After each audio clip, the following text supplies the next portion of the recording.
Ah, it's you two. I knew I sensed a familiar presence, but I'm very busy at the moment.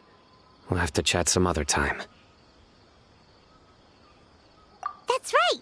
Nabil asked us to come and check on the situation. So Nabil told you about this?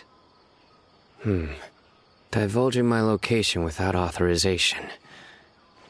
I'll let it slide for now. This isn't the time for that. I see. Well, the situation might be more problematic than you anticipated. I've already questioned several people, but gained very little information. Long story short, I was able to learn of the secret location where the canned knowledge is being sold. You're welcome to accompany me if you're interested. Whoa, sounds pretty complicated. But having a chance to catch bad guys with Sino, it's like we're a part of the mantra. All right, sign us up!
Is this all you got?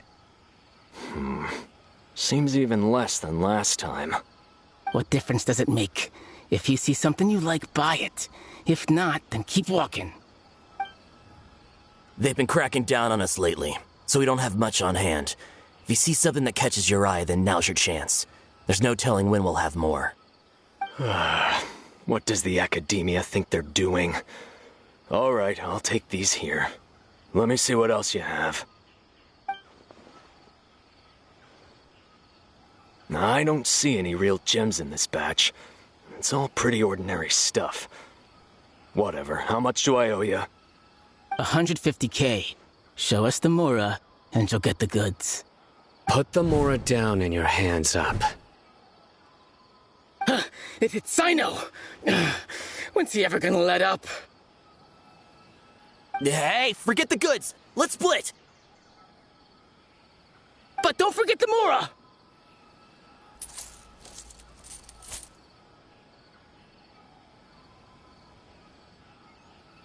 Dun! Not so fast! You can't escape with Paimon on the case! What is this? He's got backup now? Doesn't everyone say Sino works alone? I don't like the looks of this. Either way, it's gonna be a tough fight. Any ideas? It's over. It's not like we're making a big cut anyway.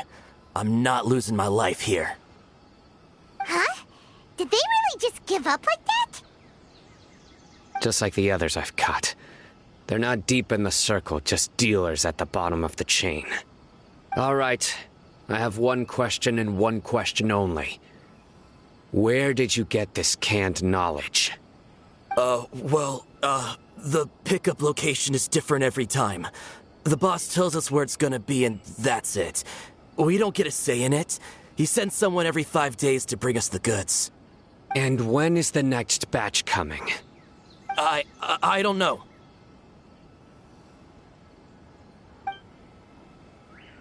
He's telling the truth. Honest. Normally, we should have received a shipment 3 days ago, but we didn't get anything. The stock we have right now is from 8 days ago, which is why there isn't much left.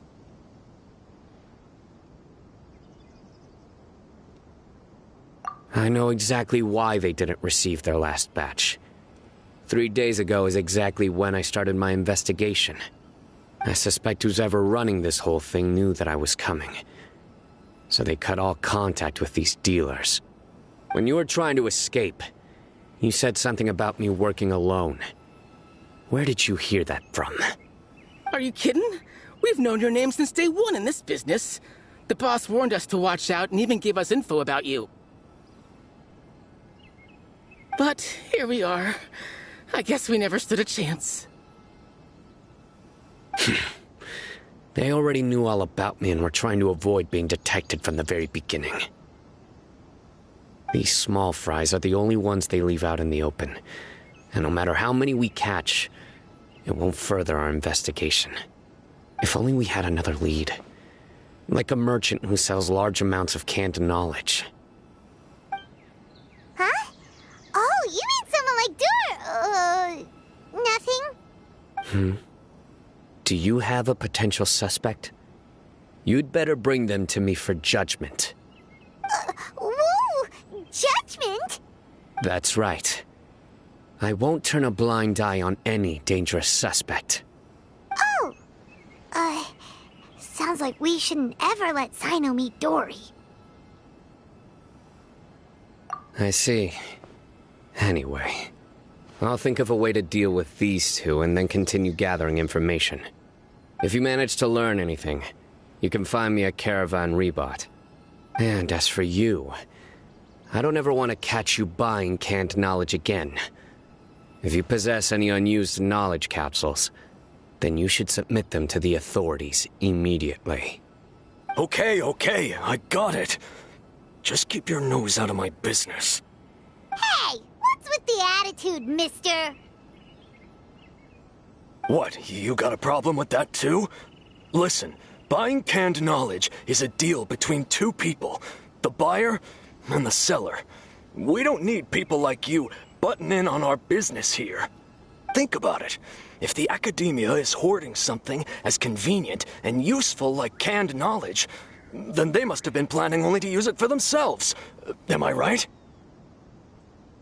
The academia has clearly published the potential dangers of canned knowledge. I don't like having to repeat things. And besides, I'm sure you wouldn't listen anyway. I just hope you understand that your actions are what fuels the smuggling of canned knowledge. If I ever catch you again, I will personally see to it that you are punished. All right, Traveler. I need to go now.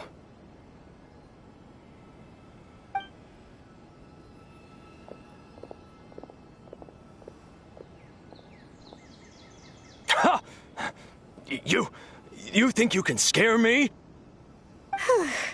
Traveler, why don't we go talk to Dory? She's got loads of connections and might be able to tell us something about all this. If Paimon remembers correctly, she's usually at the Palace of Alcazar's array. Let's go!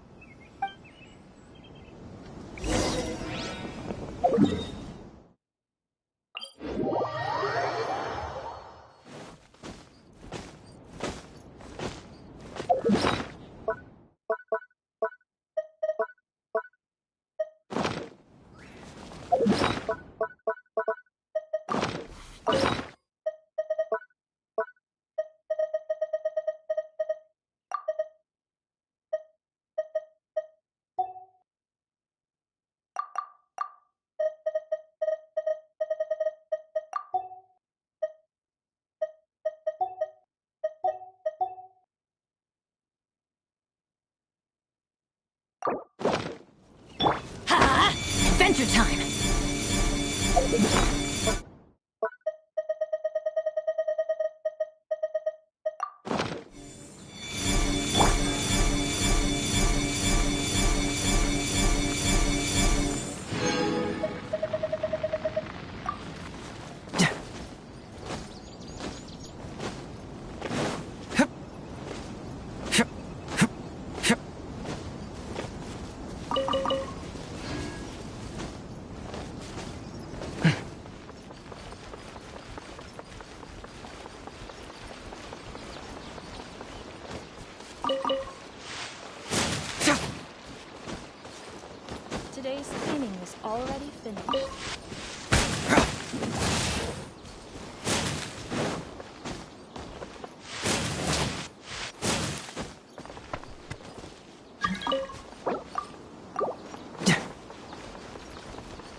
with the butler if there's something.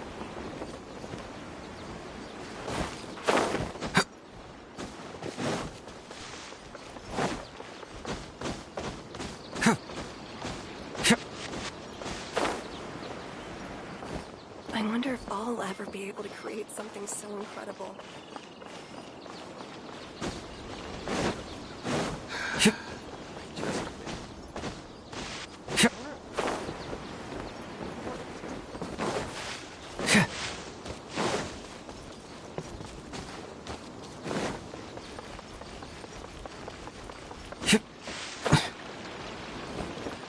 Let me think. Where did I put the delivery? Speak with the butler if there's something you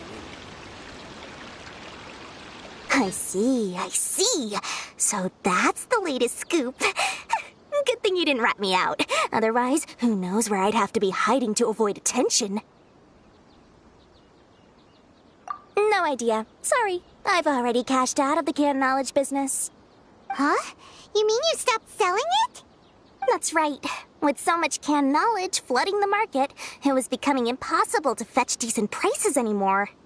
Besides, it seems that group of smugglers has practically taken over the market. It's a little rule of mine to never fight for a share of someone else's market. If I'm gonna make Mora, it's gonna be the lion's share. Plus, with regulations getting as tight as they are now, I figured I might as well just hang it up. Aw, sounds like we came all this way for nothing. Well, not completely. Granted, I don't know who's behind all the smuggling activity, but since you didn't sell me out, I'll let you in on what I do know.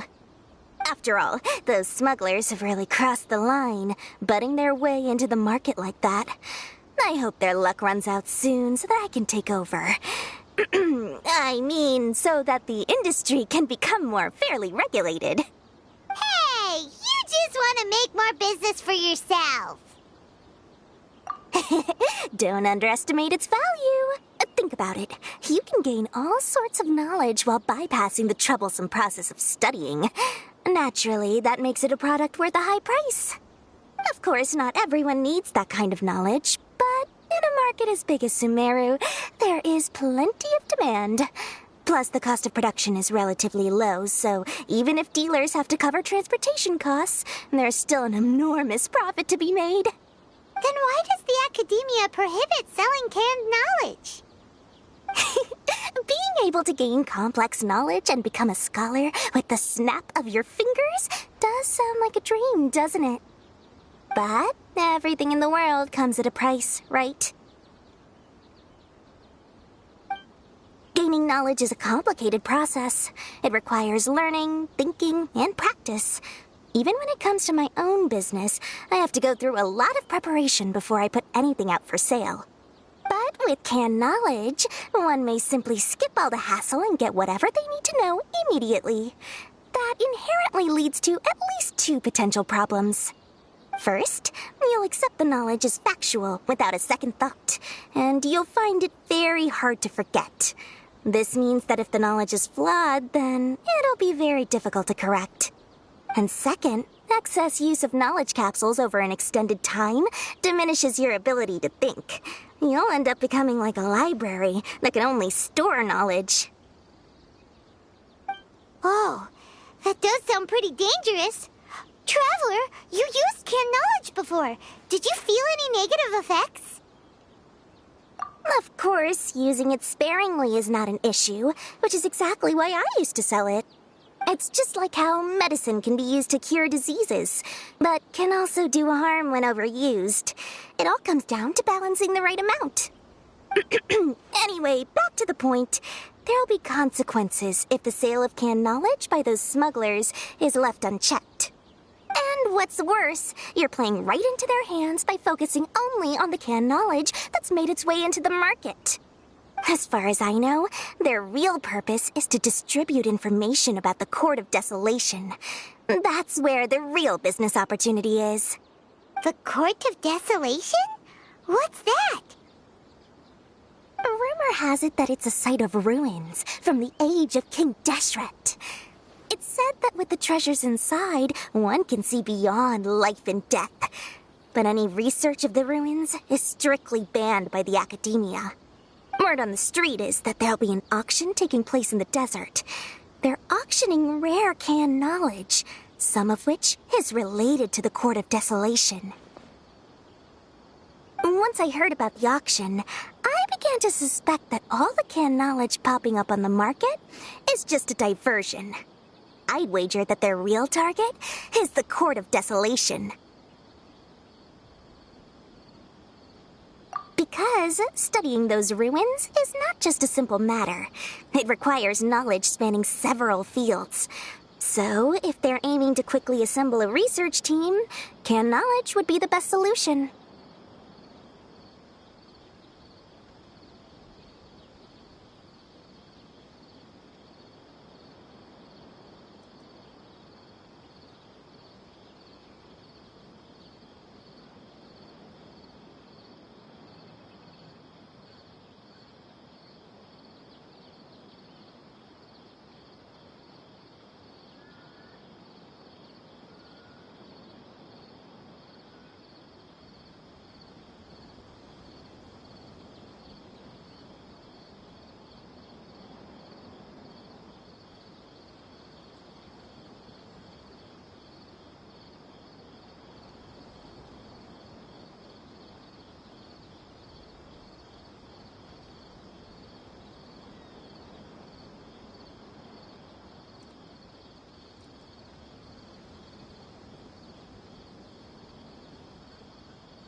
As for the auction, chances are they're trying to attract and scout out anyone with interest or expertise on the subject.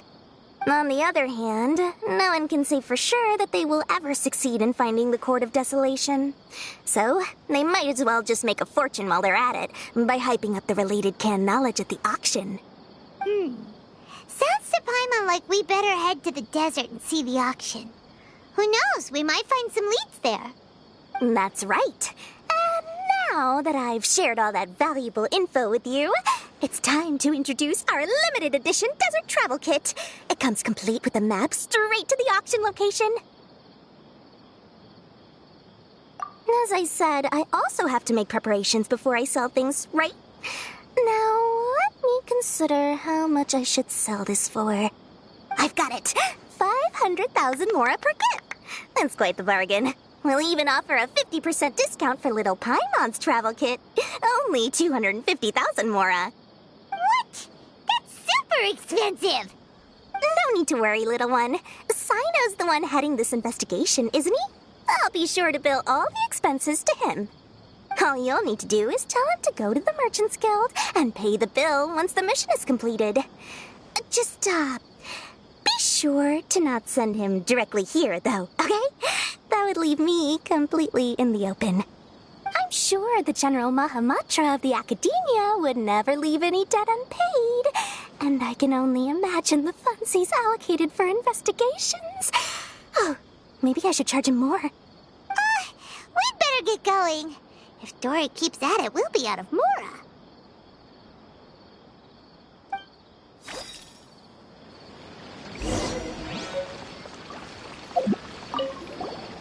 By the way, it would be quite a tricky task to get all the canned knowledge off the market, don't you think? You'd probably be making some enemies along the way, too. Huh? What makes you say that? Because in the short run, the circulation of canned knowledge benefits everyone. Whoever's behind the smuggling gets a chance to study the Court of Desolation, while knowledge dealers stand to make big profits. Even the buyers get a rare chance to easily access knowledge that's hard to come by. So, you see, it's a win for everyone. Who would want anyone stepping in and ruining the deal, As for the long-term consequences that lie ahead, most people can't see them, nor would they even believe them. So, if you think about it, you're setting yourself up to be targeted by everyone. You've got quite the challenge ahead of you. I can only imagine how stressed you'll feel. How about I recommend a book for you? It's called 100 Ways to De-Stress and Live Your Best. I'll offer you a 30% discount right now. Oh, again? No way we're falling for that.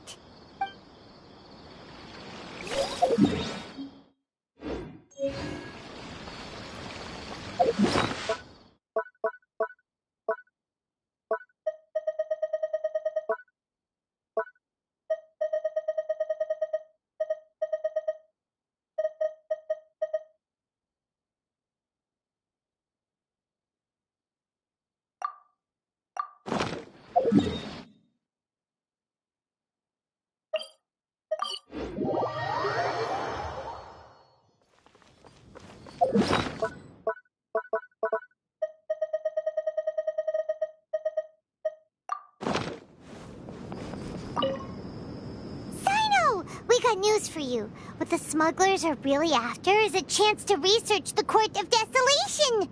They are hosting an auction in the desert to sell canned knowledge about those ruins. The Court of Desolation. I won't ask how you came by this intel, but is it reliable? We also heard that the Court of Desolation contains treasures from the time of King Deshret. Is that true? Partially. It was a secret place built by a dark sect from the age of King Deshret. The ruins do contain treasures, but the place is also rife with unknown dangers. According to past research, one must forfeit their life as the price of entering. They are not some ordinary ruins, so the Academia has strictly prohibited any related research. However, if they are using the canned knowledge as a way to move information and recruit researchers, then I suppose your conclusion does hold some validity. Regardless, we need to go into the desert. Less in recent years, but there are always those who attempt to do so, both inside and outside the academia. After all, legends claim that whoever obtains the treasures inside can see beyond life and death, or even resurrect the dead. Death is often the greatest grievance for many people. Though they're fully aware that the chance of these rumors being true are slim, they hold tight to such fantasies and pursue them regardless. That's why some continue to research it, regardless of it being a restricted subject. On top of that, it's hard to track the source of information contained in canned knowledge. Do you know where the auction is taking place? Good. We'll go investigate. But before that, we'll have to get rid of these people tailing us. Huh? People tailing us? That's right. Let's begin to leave town and see what happens. I'm sure they'll reveal themselves as soon as we make a move. Don't worry. I'll make short work of them. That's Sino for ya. But we can lend a hand too, you know.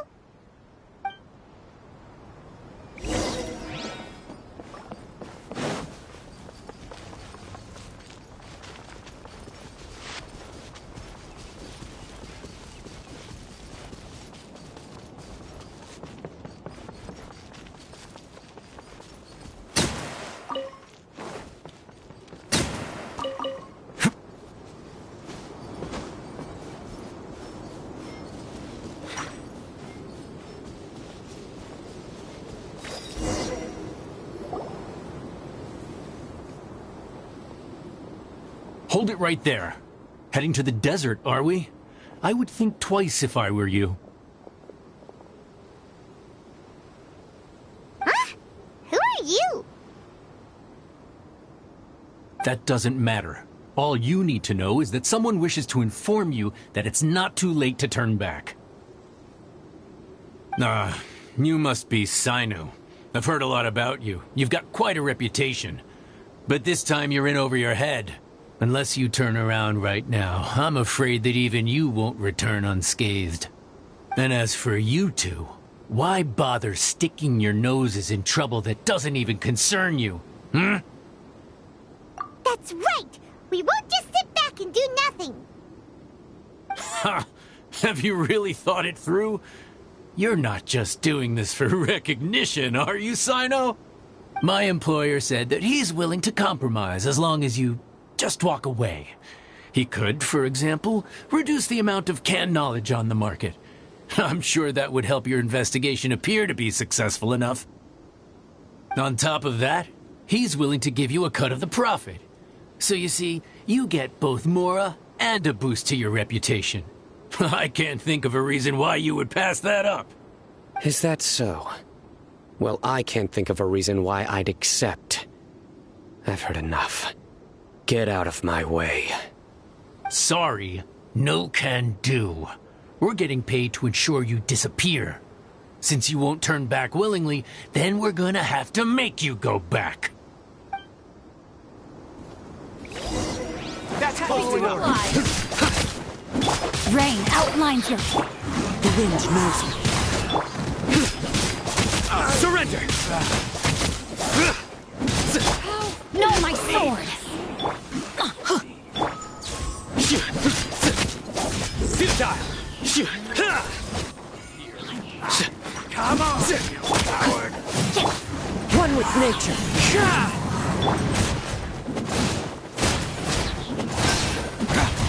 Truth hurts! Your sins weigh upon your soul! Oh, regret.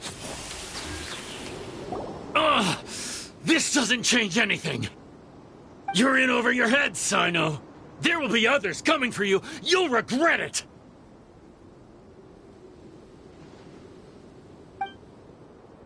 Let's get out of here.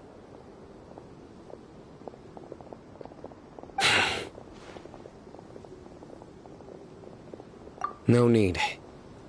Even if we apprehend them, there'll be little information to gain. Besides, it might also be a trap. I apologize for bringing you into this dangerous mess. Just being associated with me will inevitably cause you to become targets as well. You should be careful from now on.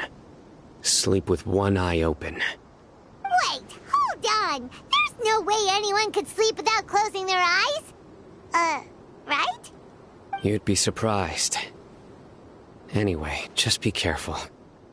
Mercenaries are never quick to forget.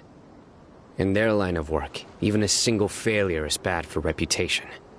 They may even stay hidden in some dark corner for a very long time, waiting for the right moment to ambush you. They'll do anything to keep their prestige intact. Yes, I remember it like it was yesterday. I was carrying out a mission with one of my superiors. I didn't have much experience at the time, and I let my guard down after we had closed the case. We ended up being attacked by the remainder of the mercenaries. My superior was injured while protecting me, and we struggled to gain control of the situation. I've become more vigilant ever since, staying alert even while I sleep. Whoa! Who could have seen that coming? Was he okay? He survived with a fractured wrist. It took 2 months for him to recover. But luckily, there weren't any further complications. Last year, he transferred to an administrative role for personal reasons, and no longer participates in live missions. His name is Taj Radkani, a very well-respected Matra. You'll have the chance to meet him someday. Anyway, our mission will be dangerous. I'm already used to such grueling conditions, but I don't want to see you two get hurt. Don't worry, Paimon will stay alert. We'll see danger coming a mile away. Good. Don't worry. It won't be long till we're at the bottom of this. And once this is all over, I'll sweep away any other hidden dangers.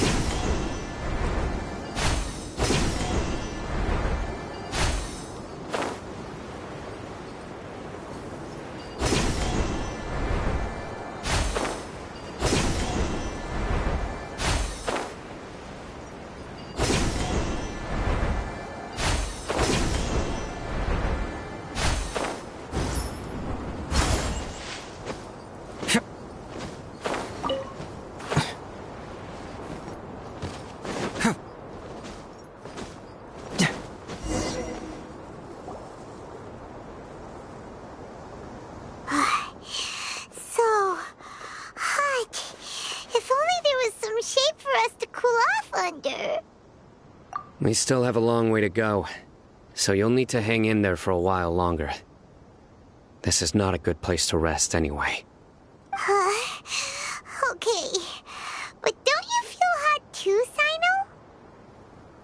Of course, but I'm accustomed to these conditions.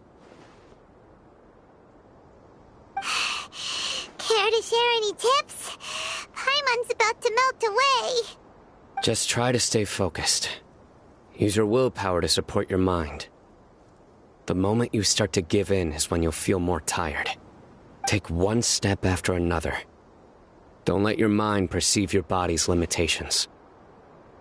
We must get somewhere safe before we can relax. Okay, if you say so. But where would be a more safe place to rest? Paimon thinks this is a perfectly safe place to stop. Just look around, it's just sand and desert. There aren't any monsters for miles around. Whoa! Where did these scorpions come from? Watch out. Something's not right about them.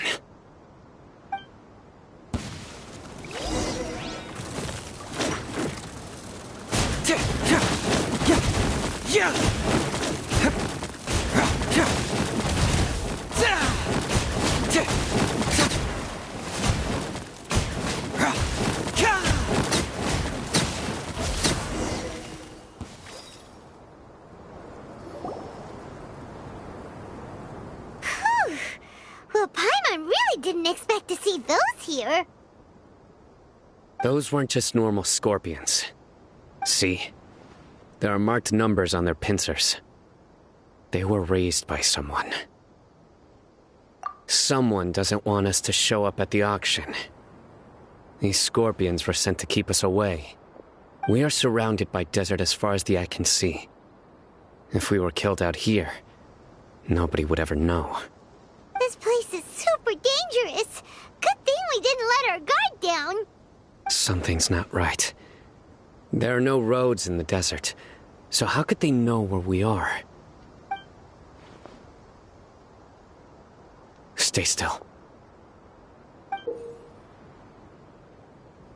Here's the answer. It must have planted this on you. Huh? What is it? A miniature tracking device made by the Ksharawar. They can use this to discern your approximate location. But this device wasn't licensed for mass production. Where did they get it? Could someone from the Ksharawar also be involved? But that doesn't seem right. Whoa! Paimon never knew that kind of thing even existed! Why would it be on him? They probably planted it on the Traveler during our fight with the mercenaries earlier. It was a frantic fight. It's only natural you didn't notice the device. Well, good thing you were able to find it, Sino. Now let's get rid of it. No. Hold on to it for now. It might still be useful for us. Let's keep heading to the auction. It would be dangerous to linger here any longer.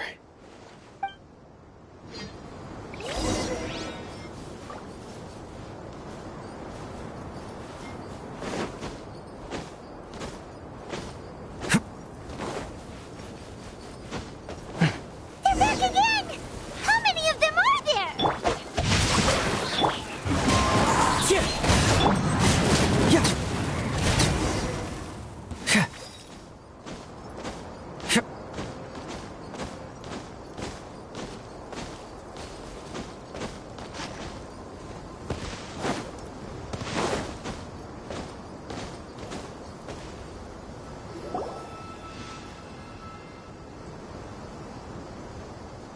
Weird. Is this where the auction is? Yeah, not a single soul. Maybe they're on break right now or something. We didn't waste any time getting here after we defeated those mercenaries. They shouldn't have been able to give any warning of our arrival. But even so, they still knew we were coming. Someone here must have been watching the tracker and warned everyone to clear out. Aw, what should we do now? We searched the area. They couldn't have moved all the knowledge capsules so quickly. There might still be something left for us to find. All right, let's take a good look around the area.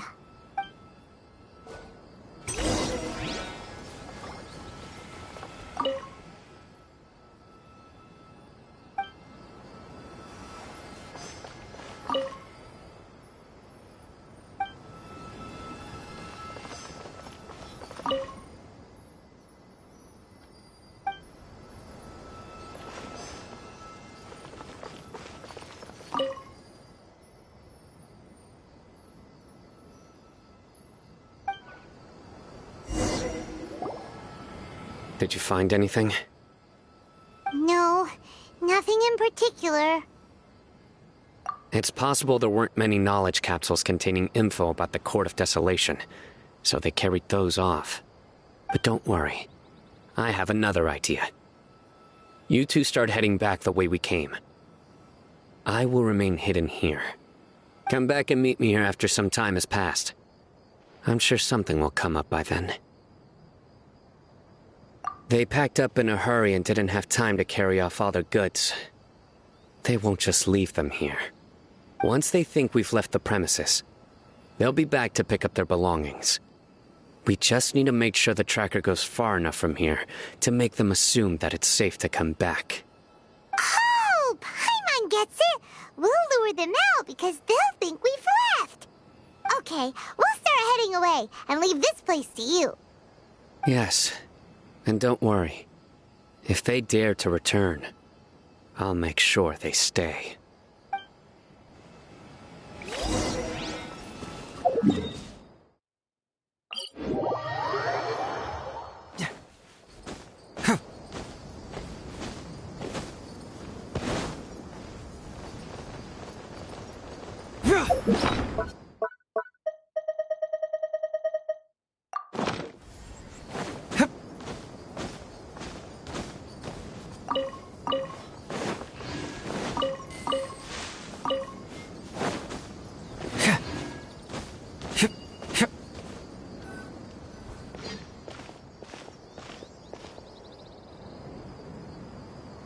Ugh, so tired.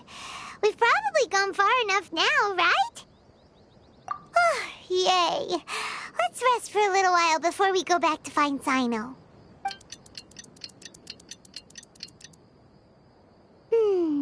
It's probably about time for us to head back to the auction. Let's go. Maybe Sino's finally found some leads.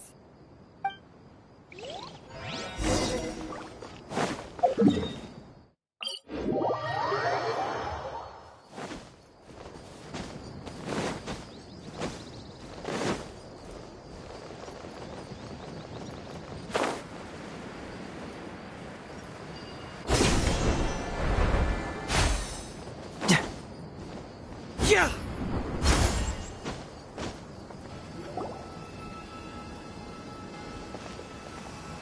Oh, looks like Sino caught someone! So you're the bad guy behind all this, aren't ya? Alright, tell Paimon everything you know! I didn't act immediately when he showed up. Rather, I laid low and observed for a while instead. He is not the primary instigator, but he is most likely one of the more important dealers here. Am I right? Yes, impressive. You certainly live up to your reputation, Sino. If I had any idea you were still around, I wouldn't have gotten so greedy. Huh? Greedy? What do you mean by that? Once everyone knew you were coming, all the canned knowledge dealers abandoned their goods and fled at once. Obviously, there wasn't time to pack up everything. Since all the goods were just left here unsupervised, I thought I'd use the opportunity to come back and take what I could.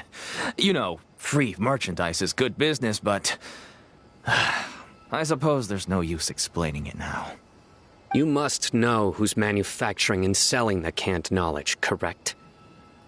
Will you tell us willingly? Or do I need to make you talk?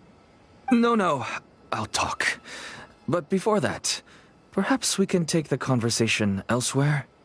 If we stay here, chances are that someone will see me with you.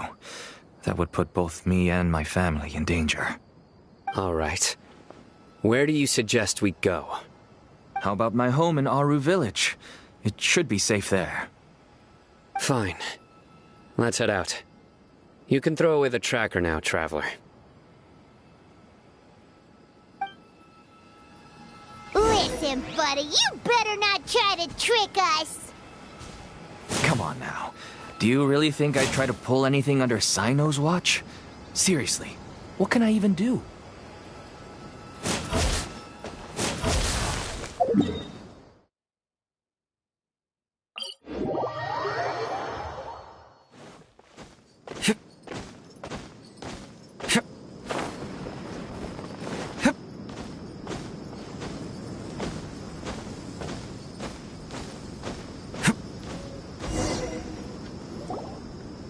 Dad, you're back!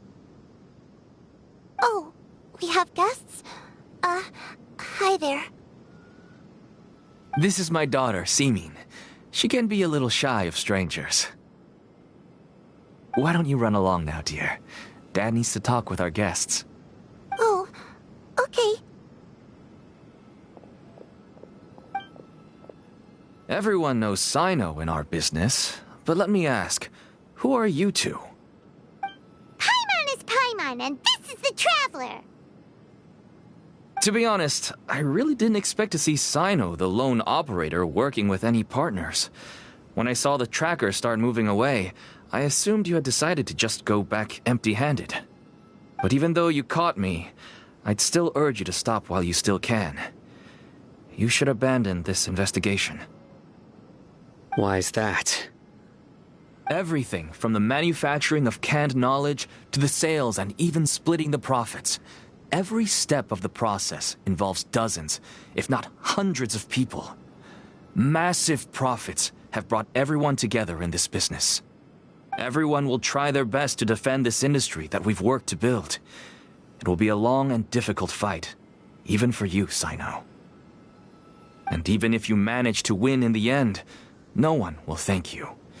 If anything, you yourself might even feel remorse. Why are you so bent on putting us out of business? Everyone has their own reasons for what they do. I don't have to explain mine.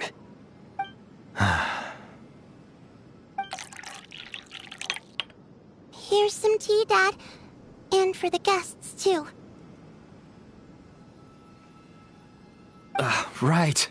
I forgot to offer tea to our guests. Thank you.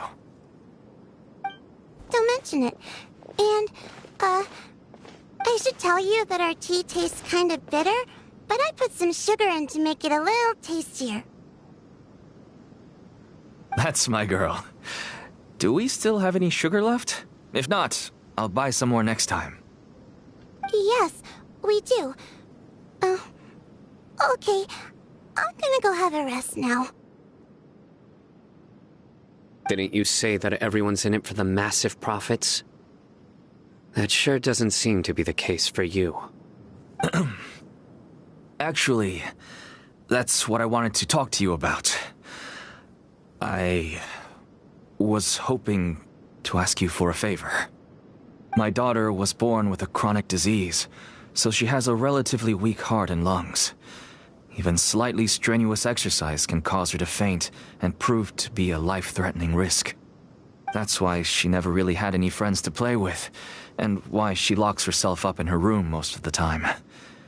She has to take lots of medicine, and it doesn't come cheap. As for me, I was just an average merchant.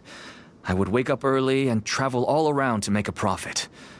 But the Mora was still nowhere near enough.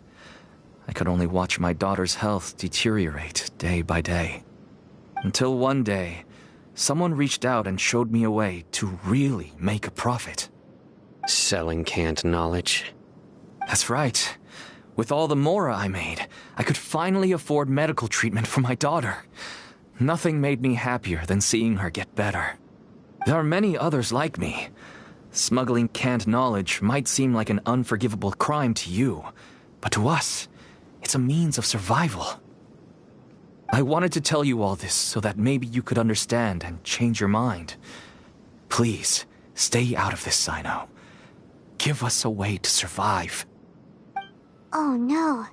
That means that if we prevent the sale of canned knowledge, his daughter will... I must get to the truth.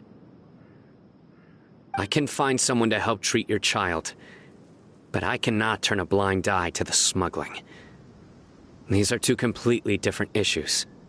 I somehow knew you would say that. But having your word to help my daughter is enough for me. Since you insist on continuing the investigation, you should have a look around the back of my home. You'll find some goods I received just recently. I think everything will become clear to you once you see them. Whoa! Look at all of this! Yes, all neatly packed away and organized in boxes. To think that this is only one dealer's worth. Small producers couldn't possibly support such a large quantity of goods. Could the academia have a hand in this?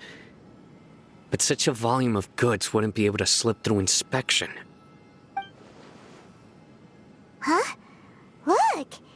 These seem different from the other knowledge capsules we've seen. Maybe they contain knowledge about the Court of Desolation. Yes, that would make sense. Wait, what's this? Yes. It's a Matra seal, indicating that the goods have passed Matra inspection. I started to suspect that someone in the academia might be involved when I found the tracker earlier. But how they could ship so much canned knowledge out of the academia was still a mystery. The pieces have now all fallen into place. With this Matra seal, goods can leave the academia without undergoing a second inspection. No wonder they don't want me to investigate. It turns out that a Matra is behind this. Even I find it hard to believe. Could I ask you for a favor, Traveler? Since all this canned knowledge came from the academia, then it's highly likely that the knowledge regarding the Court of Desolation originated from research files stored within the academia. If we can enter the repository, we can find out who accessed these files. But, considering my current status, if I suddenly show up at the academia now, it will only draw unnecessary attention. You'll need to be the one who checks the records. I'll write a letter to Nabil, and he'll take you there. Sure thing! Leave it to us! I'll also keep working here in the meantime. Although our leads are all currently pointing to someone within the academia, it's obvious that they also have power outside of it. We can get more information on other dealers from Bahari. I'll stay here and make some preparations. You can come find me anytime if you uncover more info.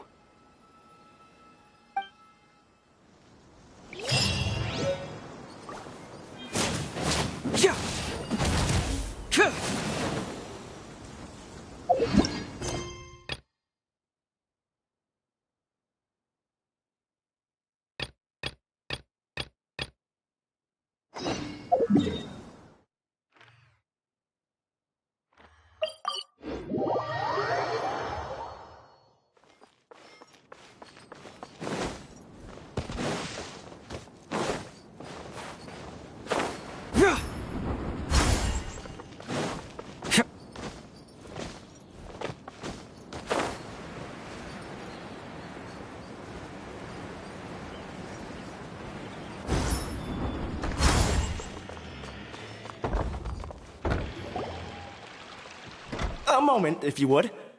Are you two the famous Traveler and Paimon by any chance? We sure are! And who are you? My name is Wikas, a member of the Academia Extravaganza Planning Committee. Have you two heard of this festival? Yep, and that's exactly why we're here. Is that so? Looks like our advertising is working. Since you're both interested, would you mind if I gave you a brief explanation of the event? So, the Academia Extravaganza is a grand event run by the Academia with a long and storied history. To be precise, it can be divided into the Wisdom Gala and the Inter-Darshan Championship. The gala is held annually. During this time, all 6 Darshans will set up booths throughout the city and host guests to showcase the most fascinating aspects of their school, and thus increase their influence. On the other hand, the championship is held once every 4 years. Each Darshan will send a representative to vie for the position of Grand Champion. This year, the gala is being held alongside the championship, so the mood in the city is, as they say, at an unprecedented fever pitch. Got it! Cool! Thanks a bunch for the detailed explanation! You're most welcome. Answering questions regarding the Academia Extravaganza is my job. And I actually do have something I would like to ask the two of you. Huh? Need our help with something? Well, let me begin by saying that this year's Academia Extravaganza is of utmost importance to us. Lesser Lord Kusanali and the sages came up with a plan for the Academia to recruit talented people from the desert starting next year. As such, we've invited a great number of desert dwellers to take part in this festival, so they can hopefully experience the Academia's atmosphere ahead of time. I've heard that the two of you are famous across both the rainforest and desert. With your participation, especially in the Inter-Darshan Championship, more people will definitely come to appreciate the festival. Exactly! Or do you want us to join a Darshan. But then we would have to deal with exams and essays and stuff like that. No need to worry. The championship participants have already been selected. I mean to invite the two of you as guest commentators.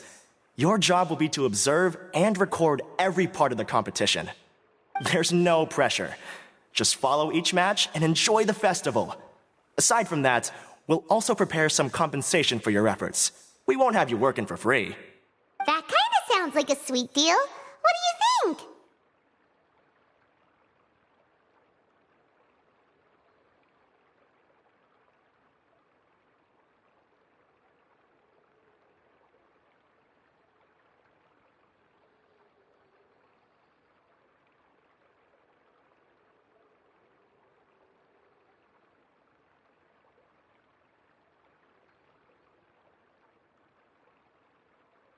You can head over to the festival venue later.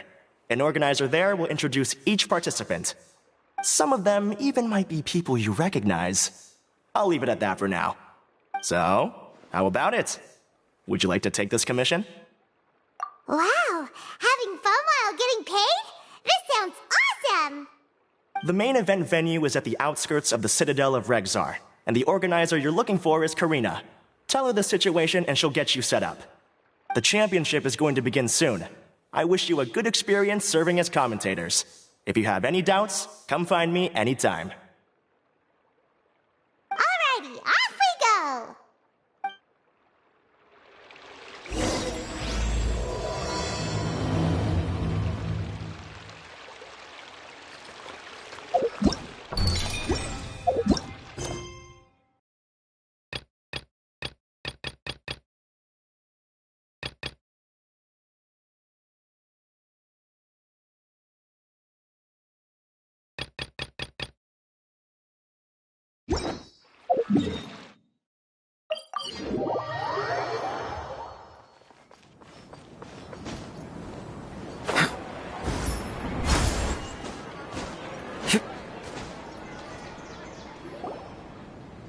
Welcome, one and all, to the Academia Extravaganza.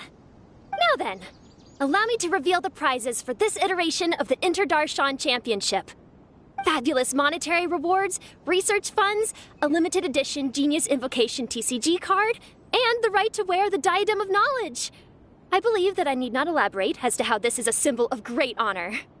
She should be Karina, right?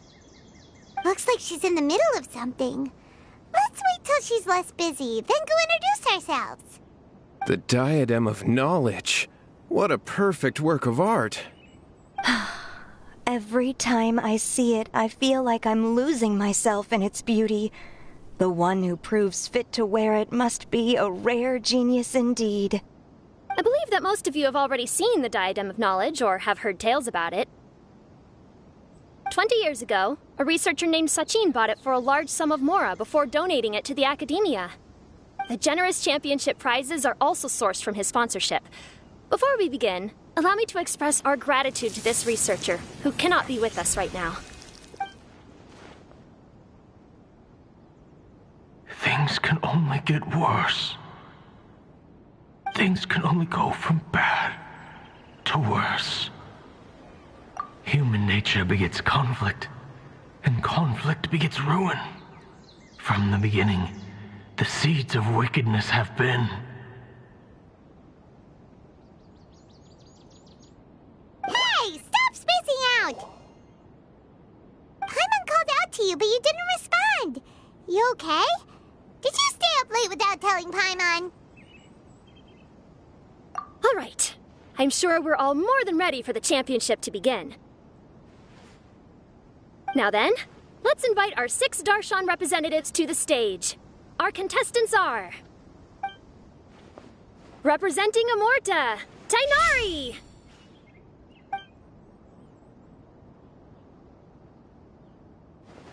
Representing Spontamod, Sino!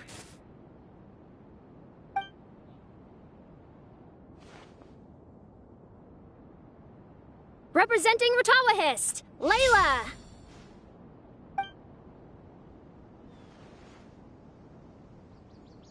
Representing Haravatat, Farzan!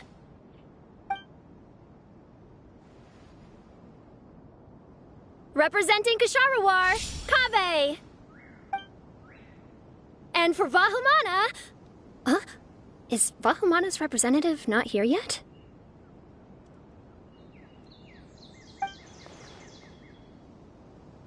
These introductions are pointless. Let's just get this over with. Wait a sec. Why is he Vahumana's representative? Finally, our final contestant is Vahumana's representative, Hat Guy. Oh, so that's Hat Guy. I think I've seen him before. You know who he is?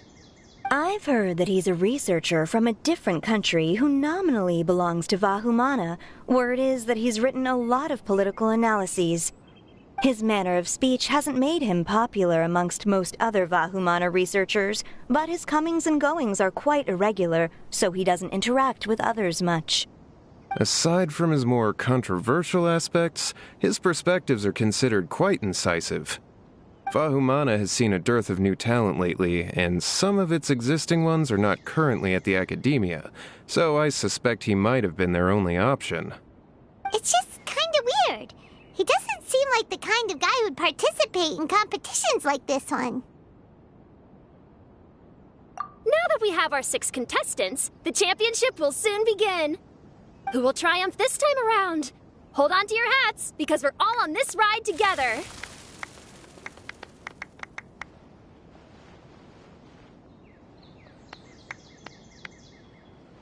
Huh. We really do know a lot of the contestants. Oh, right! We're guest commentators, aren't we? So figuring out everyone's reasons for participating is in our job description. Let's go ask them when we go say hi. Especially him. Paimon still thinks it's weird that he's here.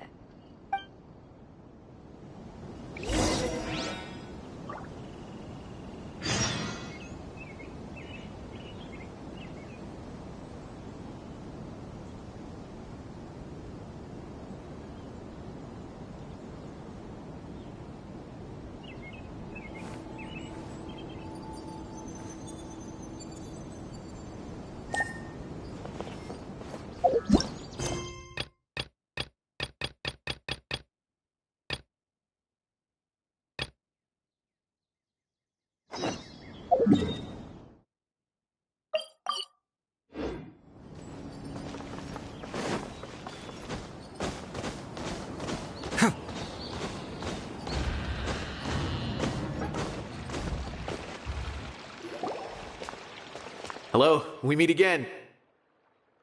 Have you managed to find Sino? If so, how's he doing?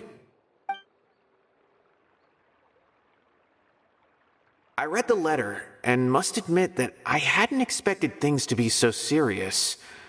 Sorry. Had I known it would be so dangerous, I never would have gotten you two involved. It's all right. We wanted to help Sino too. I can tell that he really trusts you. The research files stored away in the restricted repository are far from ordinary. Everything there is essentially about dangerous research that's forbidden by the Academia. Even I don't usually have authorization to enter, but with this letter from Sino, it shouldn't be a problem.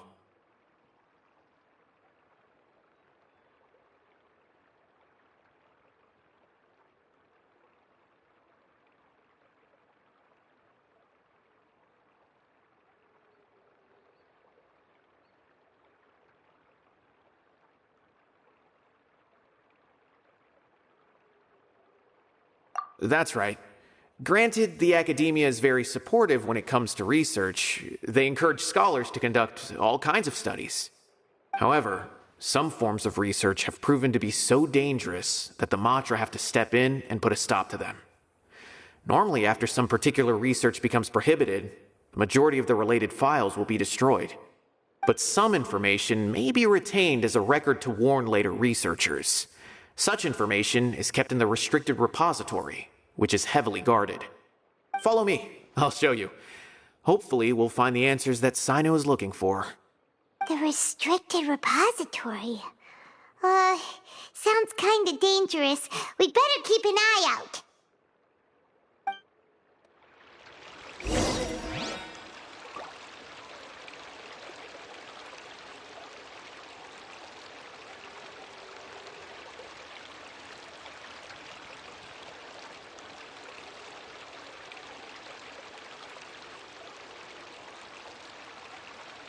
Don't tell me they're blowing all Doing our new detective research work funds means you on the gotta walk the International walk. Championship. No, I mean literally. I need to search high and low for evidence.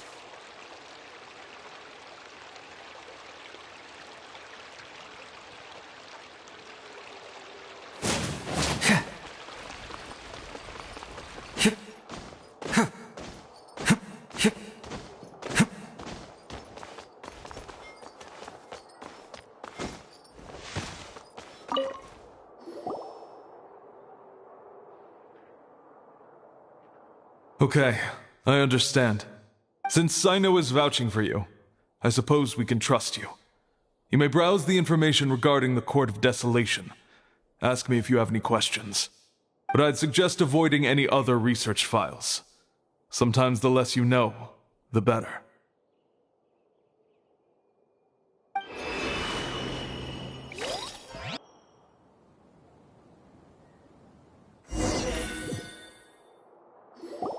Huh. So this is the restricted repository. I never thought I'd see the inside of it. This is a first for both you and me. There are many who do not openly converse with others within the academia. But even so, there are very few who I feel could be trusted with a real secret. Sino happens to be one of them. Even though he's no longer in the academia, I still trust him. And that goes for anyone he trusts as well. The files are over there. Just make it quick.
Whoa, there's a lot to read here.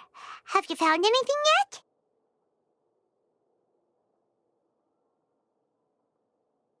Huh, it reminds Paimon of Sino's former partner.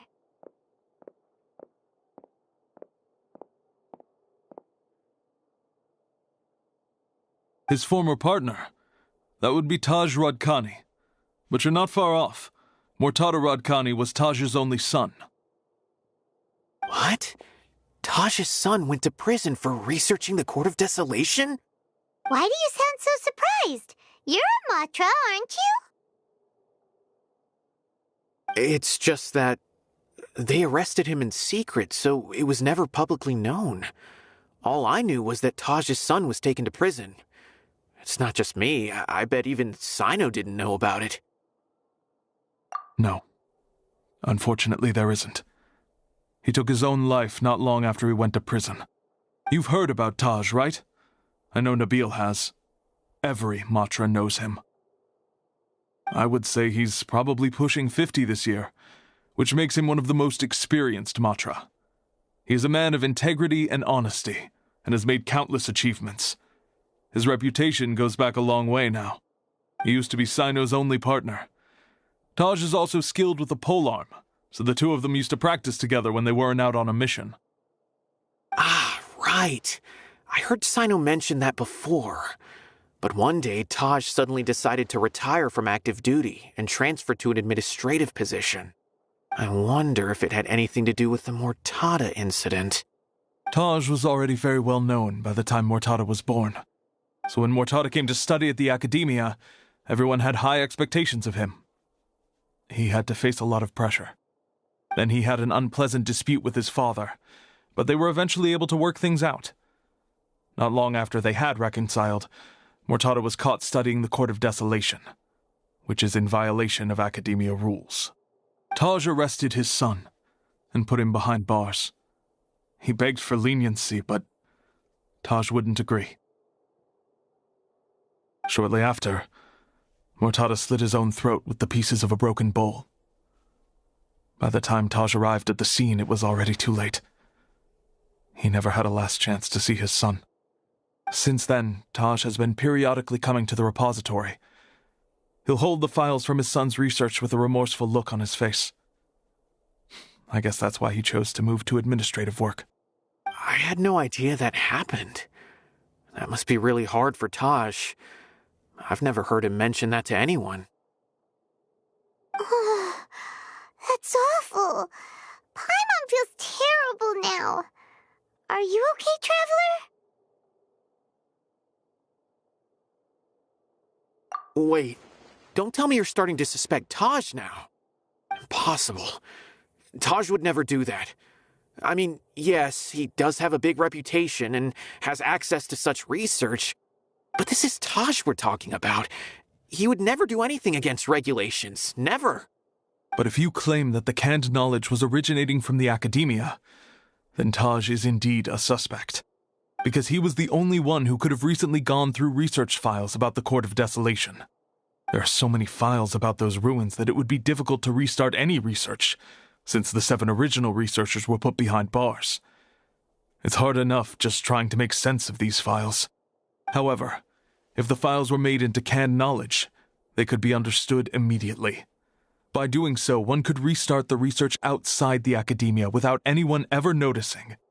But even so... According to the legends, the treasures inside the Court of Desolation could allow someone to see beyond life and death, or even bring the dead back to life, right? So maybe Taj is trying to bring Mortada back. Though I don't really believe Taj would ever try to do something like that. I'm just telling you what I know. It's the job of the Matra to find the truth and track down criminals. Do you have any questions? If not, it'd be best if you would leave now. Paimon's kinda confused. What should we do from here? Oh, now that I think about it, Sino suspected that the canned knowledge was coming from within the Academia, right? There's no way so many boxes could ever get through without drawing any attention. Maybe we could try asking people around the gate of the Academia and see what we can find. Don't worry, Tosh. I won't let your reputation be tarnished. Alrighty then, let's go ask around.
There's something in the air. Something that tells me a new case is brewing.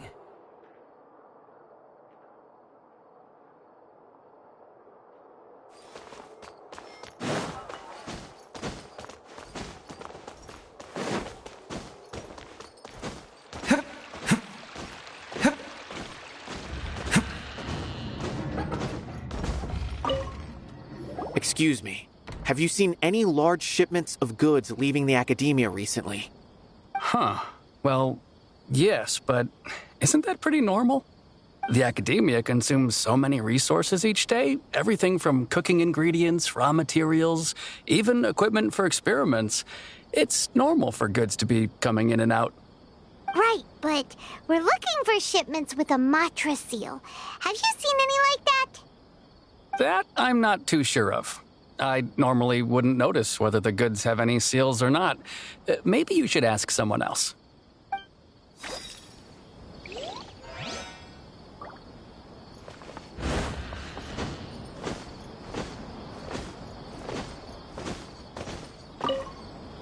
Excuse me, have you seen any large shipments of goods leaving the academia recently? No, not that I'm aware of. Perhaps you could ask someone else?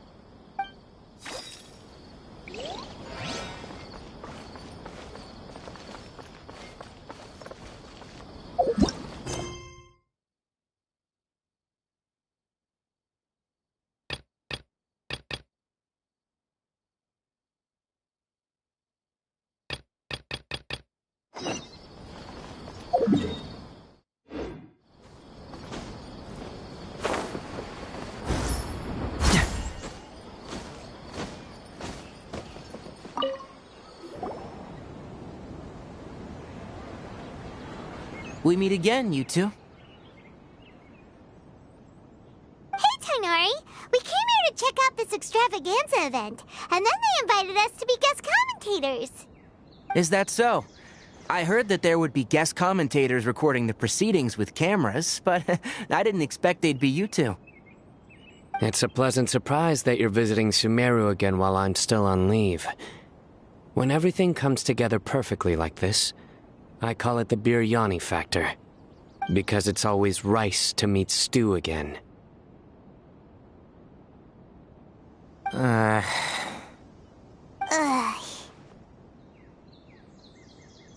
So, Tainari, you're representing Amurta, and Sino is representing Spantamad. But haven't you both already graduated? Can alumni also take part in the competition? I had wondered the same thing. When I was told the news, I was actually more shocked than you are now. I later found out that anyone who has been a part of a particular darshan has the right to participate. Graduation status has no effect. So that's the rule, huh? There are some restrictions, though. For example, sages cannot participate. Any given person can only participate in one instance of the championship, and so on. That's right. Also, there are two methods by which the darshan representatives are chosen. One is self-nomination, and the other is to be recommended by over half of one's darshan. You must have been a case of the latter, Tainari. I heard that quite a few of your juniors petitioned for your candidacy. Sometimes I wish I could clap a few of them over the head and tell them to spend that time on studying instead.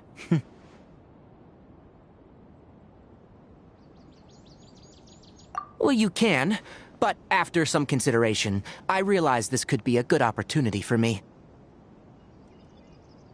Next month, we're having a public lecture on ecology at Gandharvaville. If I participate in this event, I might be able to utilize its popularity to promote the lecture. I'm not that concerned about becoming the champion, unlike someone here. Yes, I'm using the last of my leave for this.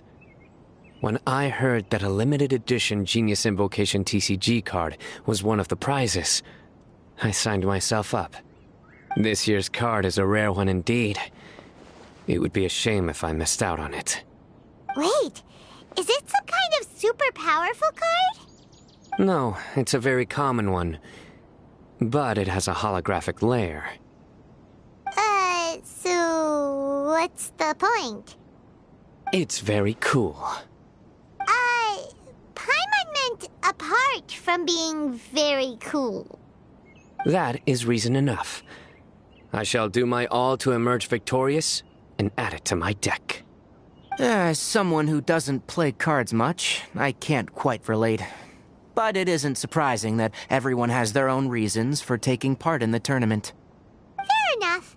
Alright, let's go find someone else to question.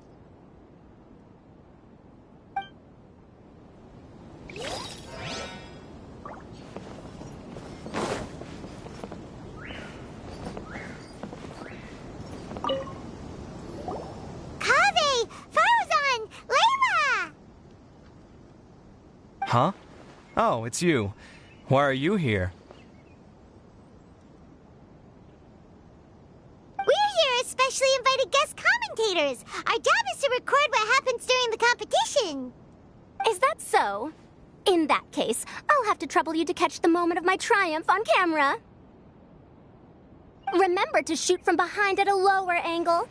You know, to capture a seniors class.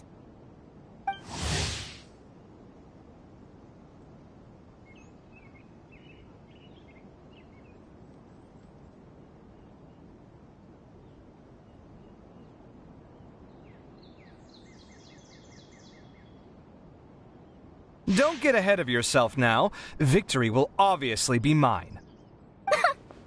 You're far too young to even consider challenging me.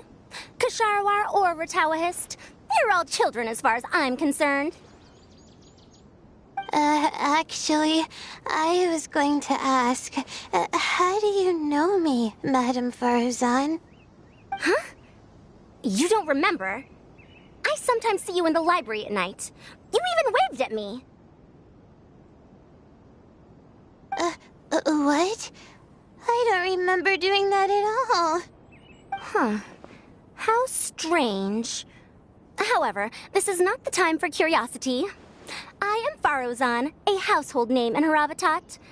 You are Layla from Ratawahist, I presume? Yes. Good. Then we are officially introduced. See? Simple as that. I like respectful ones, by the way. Would you like to join my research group? Madame Faruzan, I'm quite sure this counts as poaching. Let's dial things down. I know, but it's been tough getting people these days. And research funding has been hard to secure. But once I win this tournament, it'll be a different story. So you're just here to increase the amount of funding you're getting? Well, not just that. What, are you curious about my reasons for participating in this event? Well, I suppose that's to be expected. You are our guest commentators, after all. There's been an influx of newly enrolled students, and they'll be paying close attention to this competition. If I do win, I'm certain that there will be no lack of students knocking upon my door. Moreover, research resources will be made available to the victor, so that will nix my funding issues. Therefore, my two juniors, I do apologize, but I fully intend to emerge triumphant. I'll do my best as well. At least I don't plan to lose too badly. So, why are you here, Layla? I don't know why, but a lot of people recommended me. I didn't sign up myself. I just woke up to find my name on the announcement board. That sounds like what happened to Dainari. Him too? Oh, I'm really nervous. I've been so worried about disappointing everyone that I've been losing sleep. Stress not, young one. We must all experience failure to grow and mature. But Madame Farzan, I don't want to fail. Seriously? Everyone has such nice reasons for joining. Must I say? Yes, Yes, you do! We gotta record it! Well, you know, right? I want to buy some property. Oh, that's right! You want to move out of Alhatham's. What? Alhaitham? What about him? This has nothing to do with him.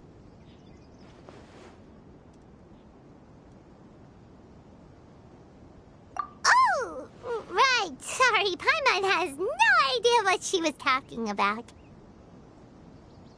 So, you want to use the grand prize to buy a place, right?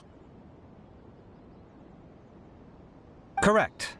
Also, my father took part in the Interdarshan Championship when I was young, but he didn't win. Once I do, the right to wear that diadem will be mine. In a way, I'll be helping my father fulfill a dream of his. That's not a bad reason at all.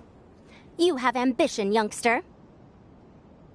Although your chances with me here aren't great, I believe your father would be most proud if the diadem of knowledge were bestowed upon you. Not that he'll have the chance to celebrate. My father passed away many years ago. They say he ran into quicksand while traveling in the desert.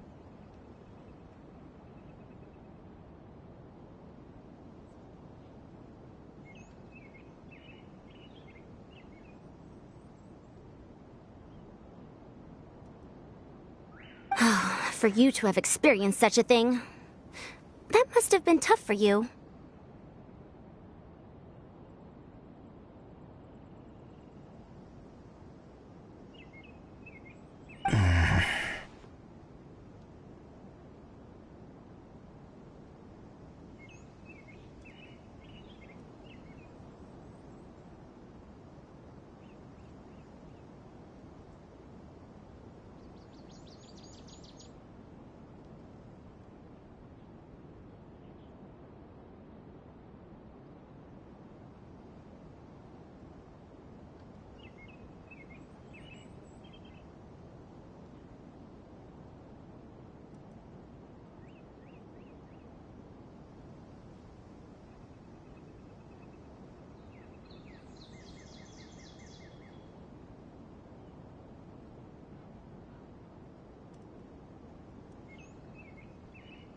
It's all in the past now, and life goes on, doesn't it? Let's change topics. I don't want to bring the mood down.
All right.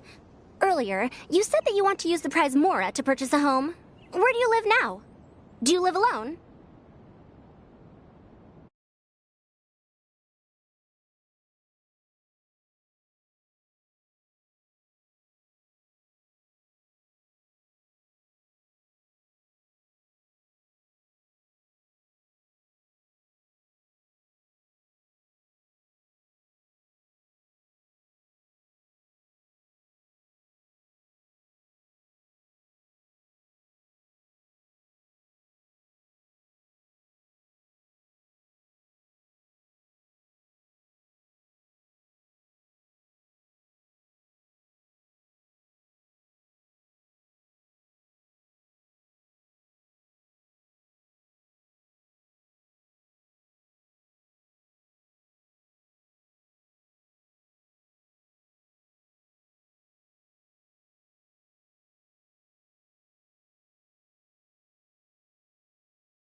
Well... I also heard you mention I'll hate them just a moment ago. Isn't he also from Haravatat? Are you two hiding something from me? No, of course not! Why would you think that? Paimon's definitely not involved either! We're gonna go interview other contestants now. Bye!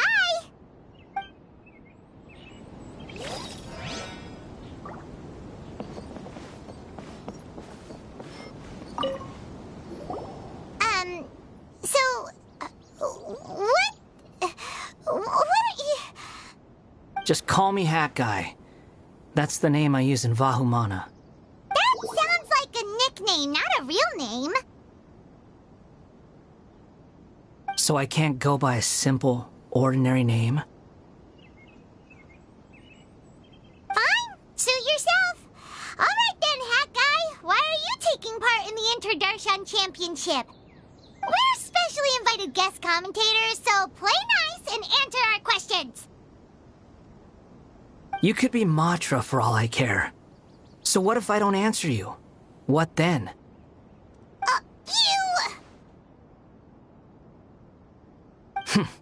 I'll tell you this much. I have an agreement with someone not to reveal my motives. You're not plotting something in secret, are you? Well, it's hard to say. Why don't you take a guess? Ugh, Paimon's had it with you.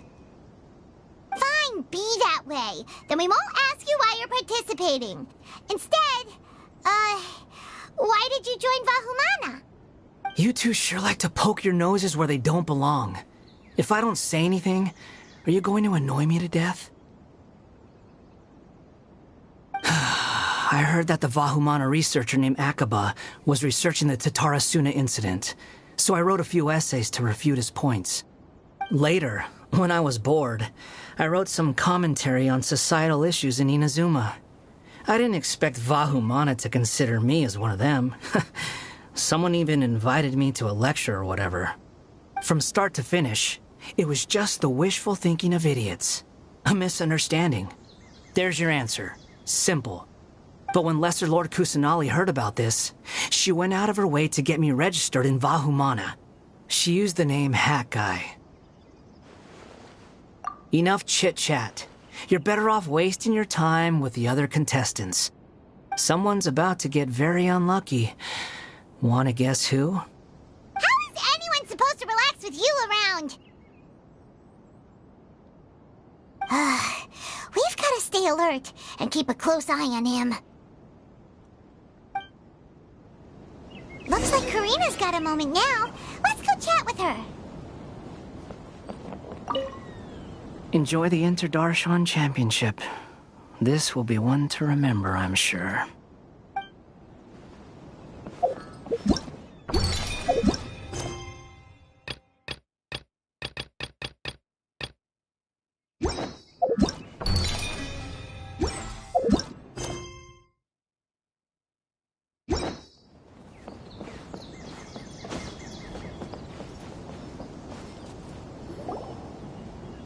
You must be the guest commentators Vikas invited. I've heard about you.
I saw you two having quite the lively conversation, so I thought it would be best to wait. Are you two free right now? We were actually looking for you, too. Excellent. Then please allow me to explain your job responsibilities in detail. First, please take these two things. The first item is a custom camera from the Academia. Please use it to record the competition as it unfolds. The second is an event-specific locator that will flag all participants' locations. It will also sound when one of them completes an objective. Wow! What a convenient little thing! Aside from you two, there are two other commentators. However, they will remain by the commentators area and will not be following the contestants in real time. Speaking of which, you probably know them. Alhaitham and Nilu.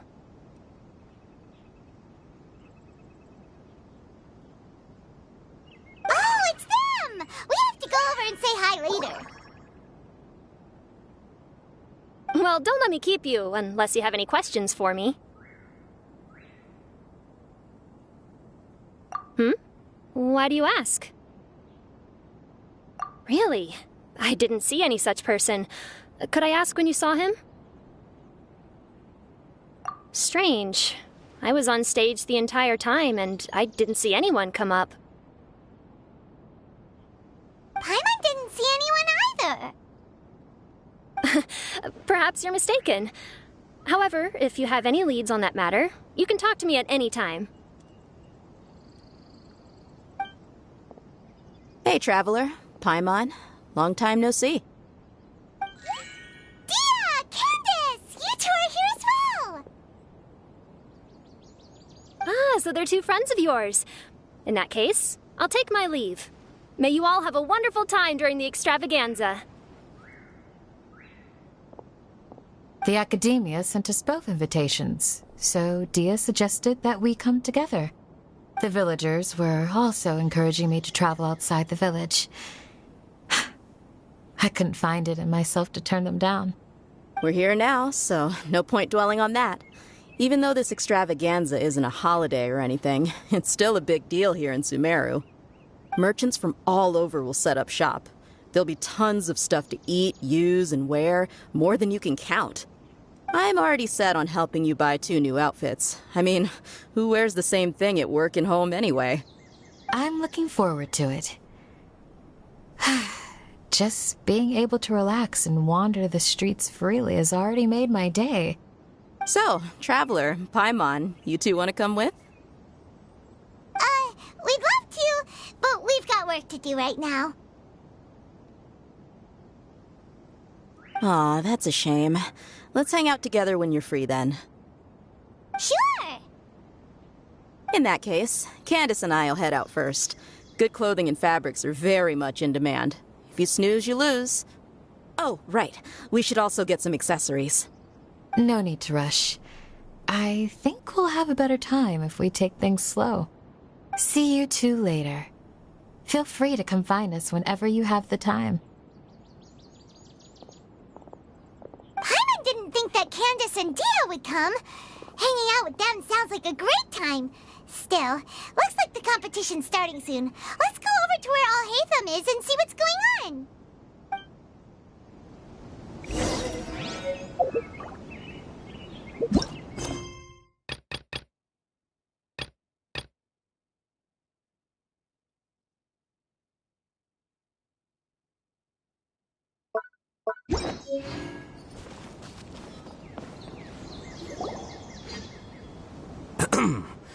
I will now announce the rules for the first round of the competition. Please listen carefully.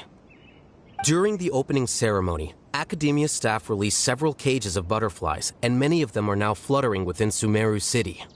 Amongst these butterflies, 3 of them will be special swift flies. They have a different appearance and also fly a little faster.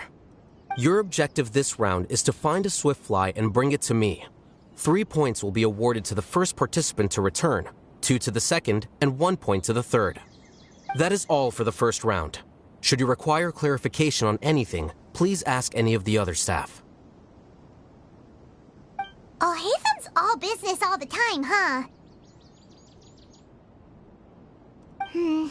That said, how did he get picked to be a commentator? kinda curious. Finding 3 specific butterflies in a place as large as Sumeru City sounds rather improbable. If these swift flies behave anything like regular butterflies... I'm off. It will take some time to search every corner of Sumeru City. Huh? You're going just like that? A champion walks the road to victory. My dear Kasharawar Jr., I have a plan. How about some cooperation between you and me? Cooperation? Looks like everyone's got their own plans for this, Tuffy. We're supposed to go on stage next, right? Let's wait and see everyone's reactions first. Huh? Wait a minute. Look, he seems to be observing the other contestants just like we are. We were right not to let our guard down. Do you remember those things we made previously? Huh? You mean... It's time for them to shine. It looks like Faruzan and Kaveh have some secret plan. Oh, hello there. Madame Faruzan and I are discussing how... Shh! Hush now! The walls have ears around here. We should keep it a secret for now, but you'll find out what we have in store soon enough. Come now, let's go. Before the others act. All right, there's no time to lose. We're off to make our preparations. See you later.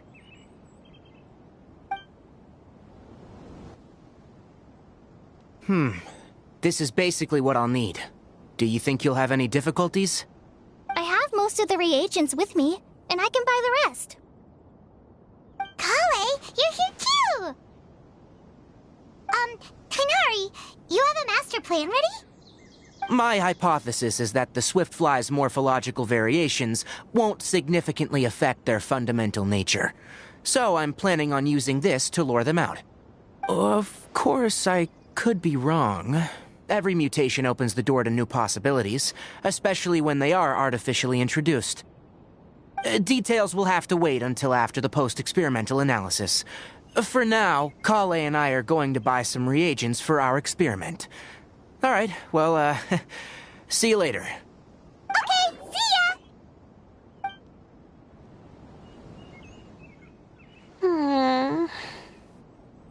Hey, Layla! You look a little worried. Yeah, I have no idea what I should do. What color are these swift flies? Do they have special markings? How do they differ from ordinary butterflies? I can't even figure out these basic questions, and most of what I've learned in the past is completely useless here. Aren't people who research the stars supposed to have some extraordinary abilities? Why not use astrology to solve it? Oh, you're another contestant. A hat guy, was it? Is it that you can't use astrology during the day? Guess that skill's less useful than I thought. No, it's not like that. If it's daytime, all I need is an astrolabe. So, why don't you do that then? Mona Magistus, the astrologist, said that those who constantly use astrology to obtain things that shouldn't be theirs will eventually lose the blessing from the stars. It's just something I read in an academic publication. I really love to read Mona's essays. You're overthinking it. Power is just a tool. It just seems to me that you don't have the resolve to win this. Well, suit yourself. Wallow in your immature ideals if you like. Hey! Seriously? Just walking off after saying a bunch of mean stuff like that? Did I say something wrong just now? Thank you so much. I've made up my mind not to use astrology for this. I think I'll just try my luck in the city. To be honest, I've always been pretty good at observation, and if I'm fortunate, I might be able to find that special butterfly species. Lord Sino seems to have found a swiftfly. Come on, let's go check it out. Really? Where? The butterfly flew up high, and he's chasing it now. Oh, no time to lose. Let's go see. As expected of Sino. Actually, shouldn't you two go have a look as well? The moment when he catches the butterfly will likely be one worth recording after all. I'll head into the city shortly to start my own search. I'll see you later. Alright, in that case, let's go see Sino first, and then we can check on what everyone else is up to.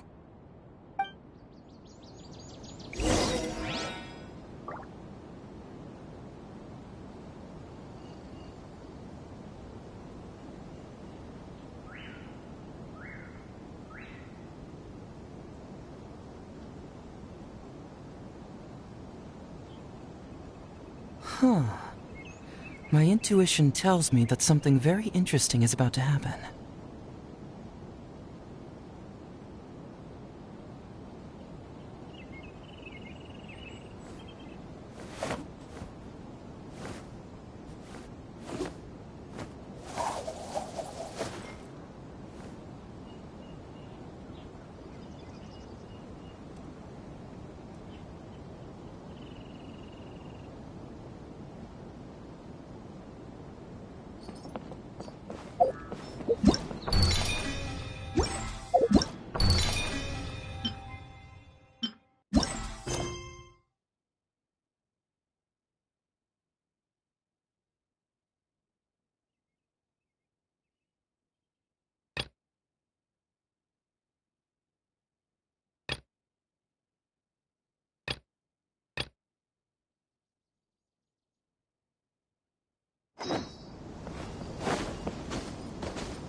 Stay put. Don't move.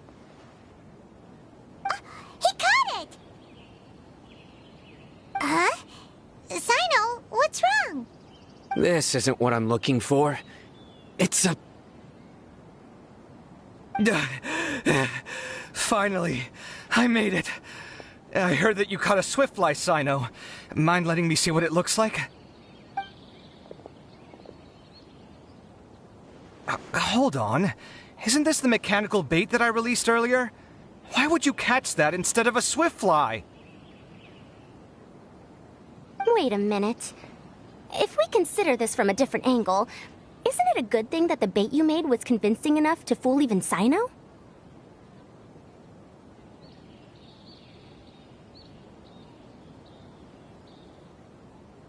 That's right. During a previous interior design project, I felt that the artificial flowers on a wall were a little bland, so I decided on placing a few moving mechanical butterflies to add some pizzazz. In order to make them both small and nimble, I consulted with Madame Faruzan.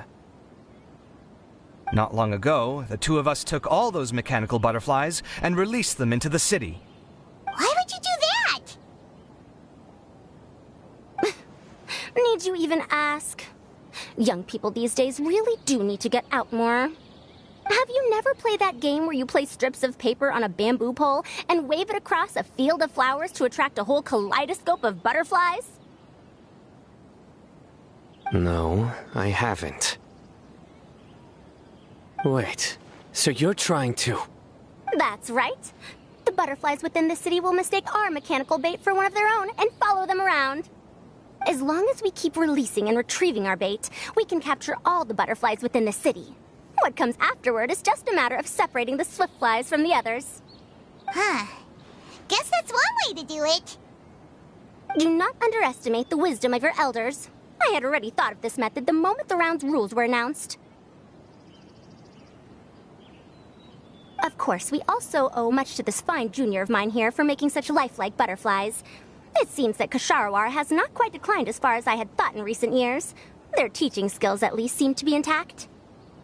Well, I just stuck to what I do best. The idea was yours.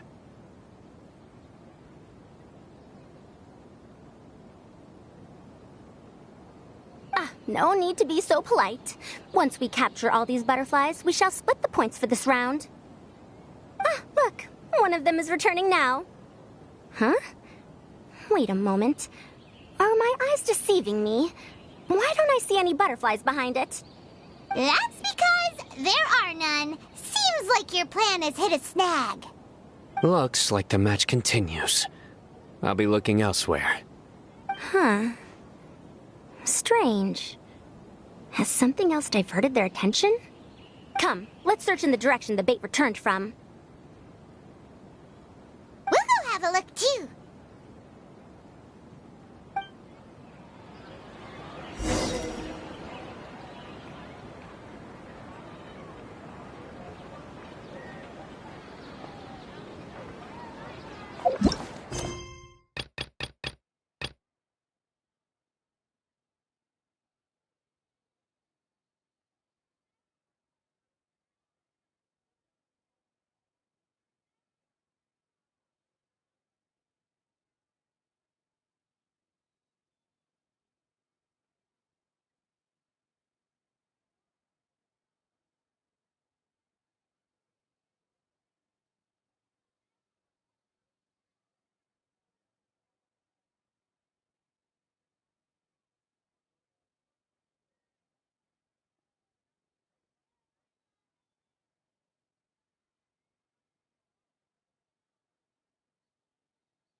was the Morta boy. Tainari! Fascinating, isn't it? The butterflies have all congregated here due to a special incense that I used. I infused it with 3 different types of honey, and the butterflies, following the fragrance, have gathered around me. Oh, butterflies must have really sharp noses then. Wait, do they even have noses? I've never seen one. They do not, in fact, and their vision isn't stellar either. However, they can use their antennae to distinguish between scents, and their olfactory senses are generally quite advanced, allowing them to detect floral fragrances from great distances. Oh, so that's how it is. I had a pet butterfly once. I picked wildflowers and placed them in its box, but it wouldn't eat any. That's normal. Raising butterflies isn't difficult, but there are many things you should take note of. Appropriate temperature, sufficient air, and a spacious environment are examples of such considerations. You must also ensure that the food you've chosen suits their palate. Most importantly, you must curb your curiosity and avoid disturbing them while they rest. Otherwise, they may become stressed. Sorry. I liked to poke at its wings at the time. Humans tend to rear many creatures due to their aesthetic value, but not all are suited to such a process. Caring for living beings is hard work. Impulse alone is insufficient. Some prerequisite knowledge is always required. You sure do know a lot. I have a question too. I bought a scarab not long ago and it hasn't seemed very active. Can you help me figure out why? I'd like to keep a duskbird as a pet. What are some key points I should consider? Is it possible to keep a Rishbalin tiger as a pet? All right, it seems like you all have a great deal of questions. But I am in the middle of the Inter-Darshan Championship at the moment, so I'm afraid I can't answer them all now. Let me propose an alternative. Next month, there will be a biology lecture at Gandharvaville, and I will be sharing some interesting insights on living organisms there. If you're interested, you can attend that lecture, and if you should have any questions, just prepare them ahead of time. I'll answer questions after I've finished speaking. All right, I'll be there. Of course, please try to ask more rational questions.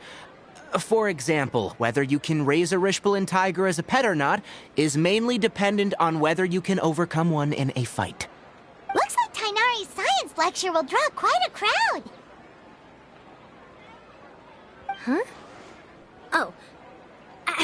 Was I listening in for that long? Seems Kale's master does live up to his title as a teacher. Madame Faruzan, I've had a look around. Nearly all the butterflies in this area have been attracted by the incense. However, we can cast our bait further away to avoid this area.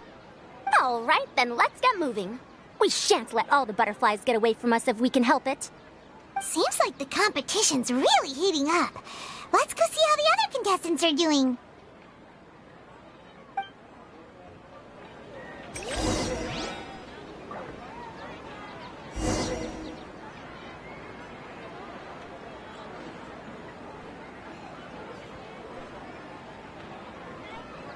Doing detective work means you gotta walk the walk. No, I mean literally. I need to search high and low for evidence.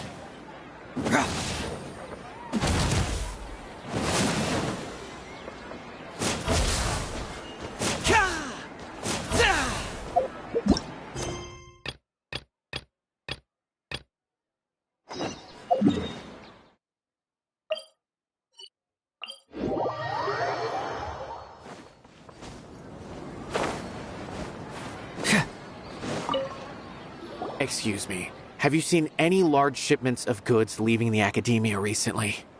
Huh? Why do you ask? I'm just checking to ensure nothing unusual has happened. Well, I can't say it's unusual, but I did notice something. There's a Kashar researcher who's been making frequent shipments recently. Dozen of large boxes each time, if not more. When I asked him about it, he said they just contained a bunch of old worn-out machines. The Kashar Rawar used to often sell scrap machines to traveling merchants, so I didn't really think anything of it. But he's been making a lot of shipments lately. There weren't ever so many outdated machines before. And you didn't find that suspicious? Why didn't you report it for inspection? Well, the boxes were stamped with a Matra seal. Why should I bother? Of course, I did start to wonder about the seal once, thinking that maybe they forged it or something. But you know what happened? A man named Taj came here and told me that he'd already inspected the goods personally and ordered me to leave the researcher alone. I couldn't question his word, could I? Impossible.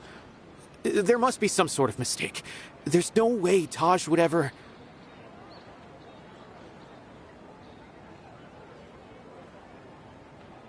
No, I won't believe it. Taj is an honorable man. Someone must be trying to frame him. Wait, I know another Matra who works with Taj. I can ask him to let us speak with Taj.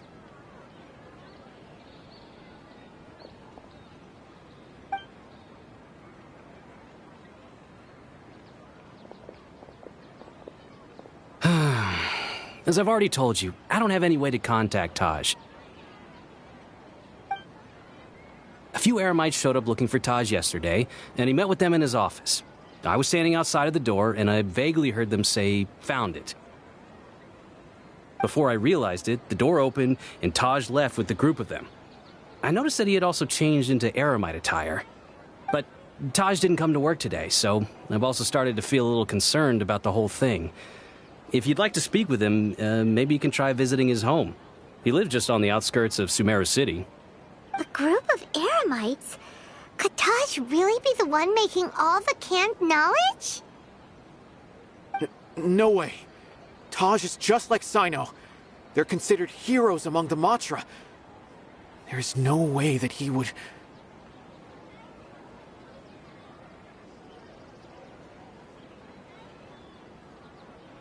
Fine. Looks like there's no other choice. Hey, don't let it get to you just yet. We'll get to the bottom of this once and for all.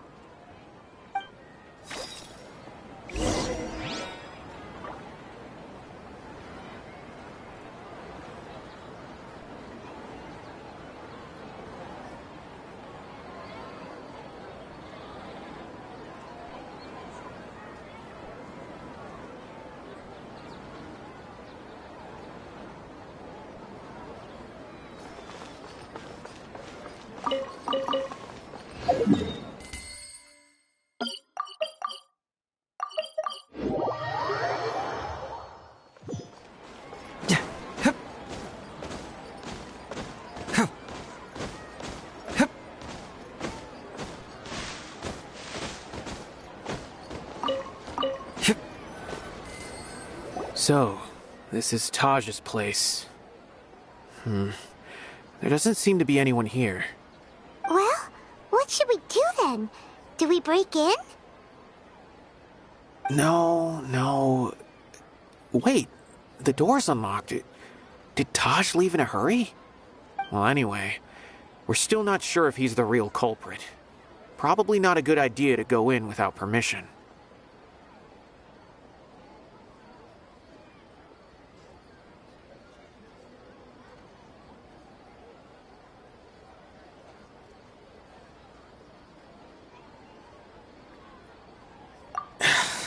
You're right. Even if we apply for a warrant now, we won't be able to do anything until tomorrow at the earliest. This is an emergency. I just hope Taj doesn't mind. What's this? It's a paper full of names written on it. Oh, and a map. Nabil, can you make any sense of this? Yes. This is definitely Taj's handwriting. These papers look like records. These are the transactions between Taj and some other people. From the look of the numbers, the scale of this smuggling case is absolutely massive. The whole operation involves more than 300 people, including dozens of celebrities. These are famous scholars, merchants, mercenaries. I have a feeling that Sino might be unaware of what he's up against. There's no way anyone could face such a large organization on their own. You're right, that's just who he is. As for the map, it appears to indicate the location of the Court of Desolation. Let's take it to Sino and let him decide how to proceed.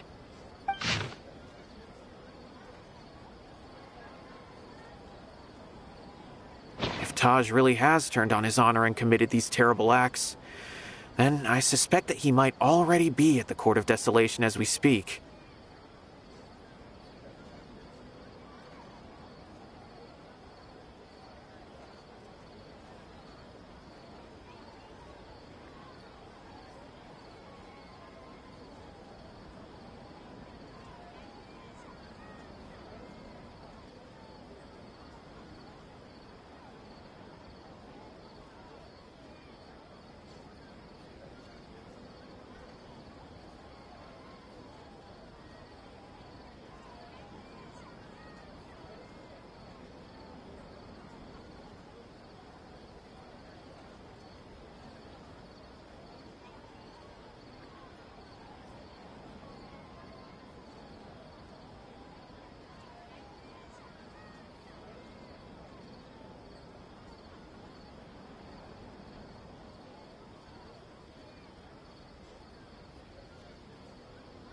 I don't want to suspect him, but I also don't know him very well.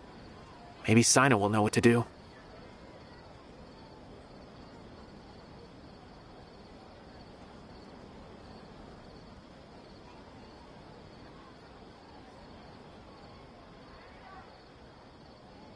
All right, we'll give these to Sino and see. Let's go!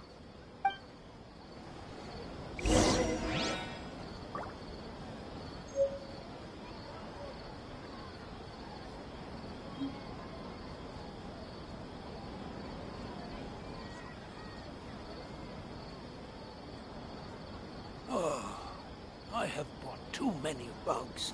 What should I do? It's thanks to Big Marston's doctors that I still have my son with me.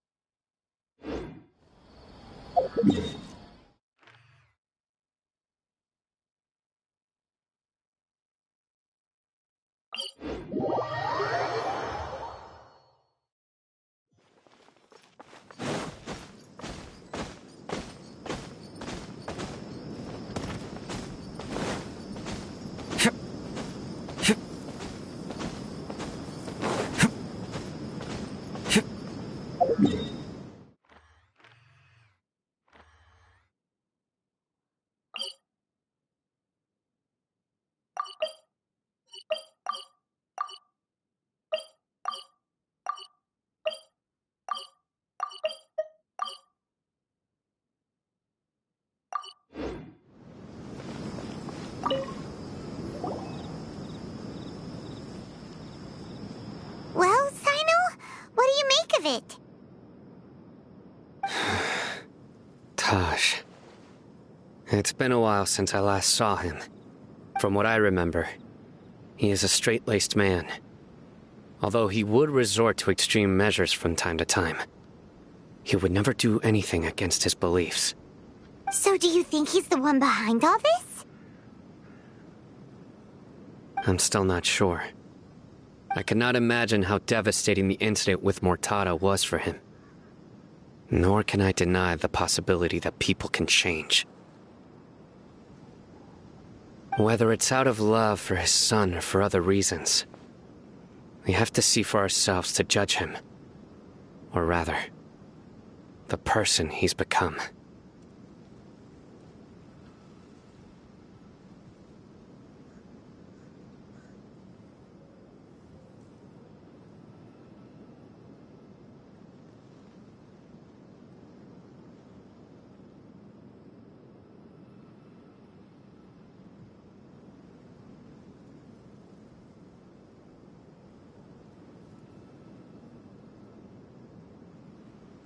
That's right. It's clear that he had a hand in this case, yet he made no report of it. There's no doubting that. That's also why I need to see him. I must ask his reasoning and judge him myself. Time is ticking. Let's go.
Rain outlines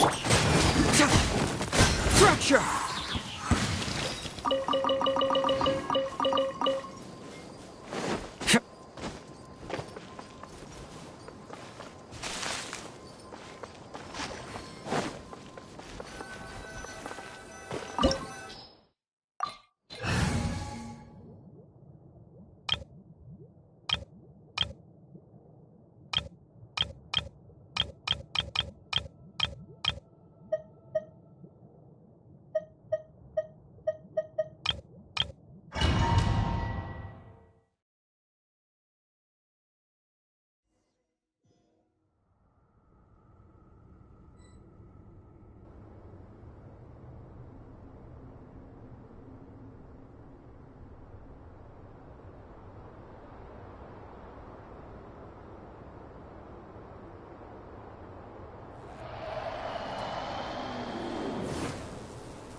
Good deeds and bad. In the end. So this is the Court of Desolation. Are there really any treasures buried here? Oh, my mind's kinda nervous. Could it be dangerous? Don't worry. You'll be safe with me. Bring it on! Nowhere to run!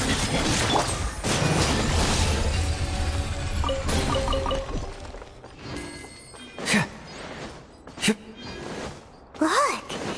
These walls have definitely seen better days. Was there some sort of fight here? Let's keep going and see what we can find. Yeah!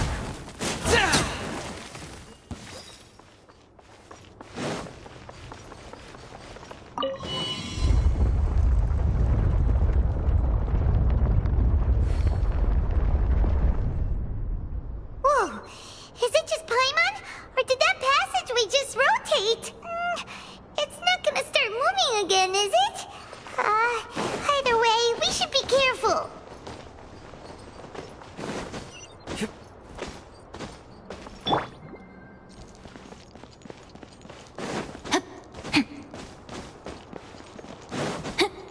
Time to act. No, my sword!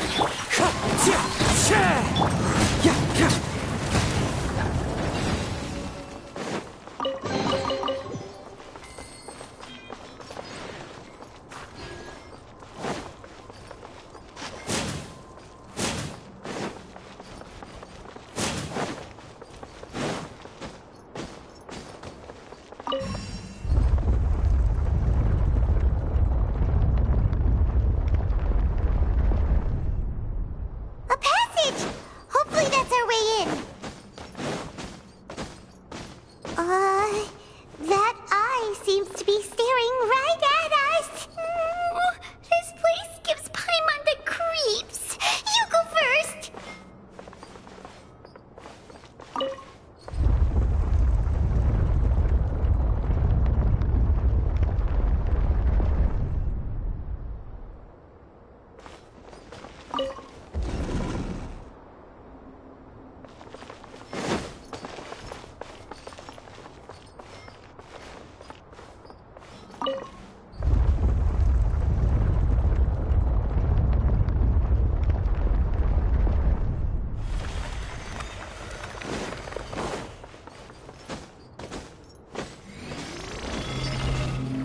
Rain outlines. Wind strike. Fracture.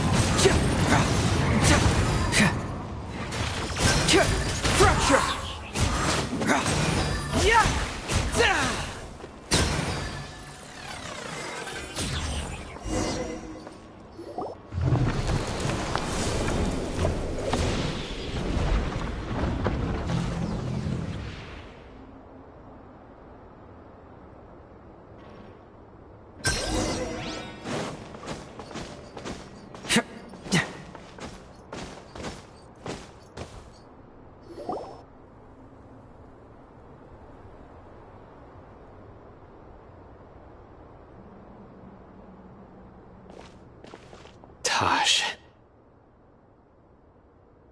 Ah, Sino. It's been some time since I've seen you last. I trust you are doing well. Seeing that you've made it all the way here, you must be on the cusp of wrapping up your investigation, I presume. Even faster than I expected. Is it because you have some new partners now? That's right. This case is nearly closed. But the most important answer still eludes me. Was it all your doing? Smuggling the canned knowledge? The research of the Court of Desolation? Yes, it was me. Then explain why. That's the difficult part. Let's just say I've changed. I've become a selfish coward who only wants to pursue his own interests. I find that hard to believe. Oh, really? Way I see it, every person will end up like me sooner or later. When you're young, you press forward, unattached, living solely for the justice in your heart. But as you begin to age, you start to become more cautious. You know many things are wrong, but still turn a blind eye to them. I was the same. I never questioned my actions until Murtada died. I could feel the justice that I once strived to uphold slowly crumbling in my heart. I was completely dedicated to all that I did, but as I grew older, I found myself feeling alone, miserable. Can you imagine what it feels like to not have the will to live, but not be able to die? Murtada was sent to prison by my own hands. I set myself on this painful path. My son hated me till the day he died, and now I must live with that pain and regret. I failed him as a father. But now I have a chance to make it right. A chance to reunite with him. The Court of Desolation. Here lies the key to overcoming life and death. The power to even bring the dead back to life. So, did you already find what you needed here? See this door behind me? Behind it lies the treasures that I seek. I'm so close, Sino. If only you hadn't arrived now, I could already have...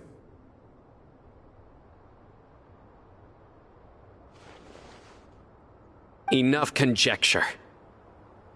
What has happened is already part of the past. You cannot bring the dead back to life. In the end, the treasures you seek are nothing but myths and legend. Since you're so sure, why don't you just let me open the door and see then? No. I sense danger behind that door. There will be dire consequences the moment you open it. I beg you, as an old partner, can you let me fulfill my last wish just this once? Surely you get it by now. Doing your job without mercy will only drive people away from you. I'm the prime example. I don't overthink things. If there is only one way for me to defend my principles, then that is the path I will take. Seems there's no convincing you. All right then. Let's see if your polearm skills have improved at all.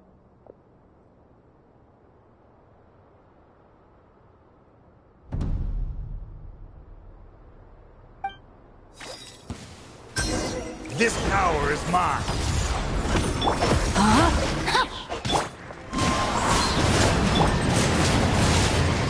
I will set things right no matter what the cost. Surrender!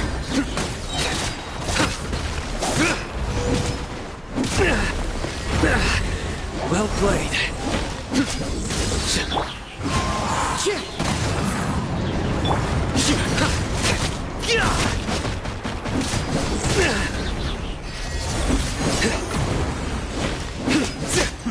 As I thought. Your strength. You feel it, don't you? I'm stronger than you remember. I gained new power when I entered the Court of Desolation. This is only a taste of it. Once I open the door behind me, this power will be complete. Even life and death will have no grip on me. Uh-oh. We have to stop this guy! I won't let you open that door. I wouldn't be so sure. I'm afraid it won't be easy to stop me now that you're injured. Or are you ready to sacrifice your life for this? I'll do what I have to. I still remember when we first became partners. You were always charging forward and putting your life on the line, just like now. Even after all this time, you still haven't changed. You haven't changed either. You left that list of names and map in your house on purpose, didn't you? You wanted me to be able to find you here. All of this was just part of the act you were putting on. What happened just now was also part of your plan. You might have fooled those on the list, but you will not fool me. I had my suspicions from the beginning, but I couldn't be sure until we fought. If you really had changed, your fighting style wouldn't be as it was before. Huh? What do you mean, Sino? He never planned on opening the door. His true intention was... What's happening? Seems our time is running short. Let me make this quick then. After Mortada died, my spirit was crushed. For a long time, I was hoping this reality was just some terrible nightmare. I hoped I would just wake up and be able to see his smiling face again.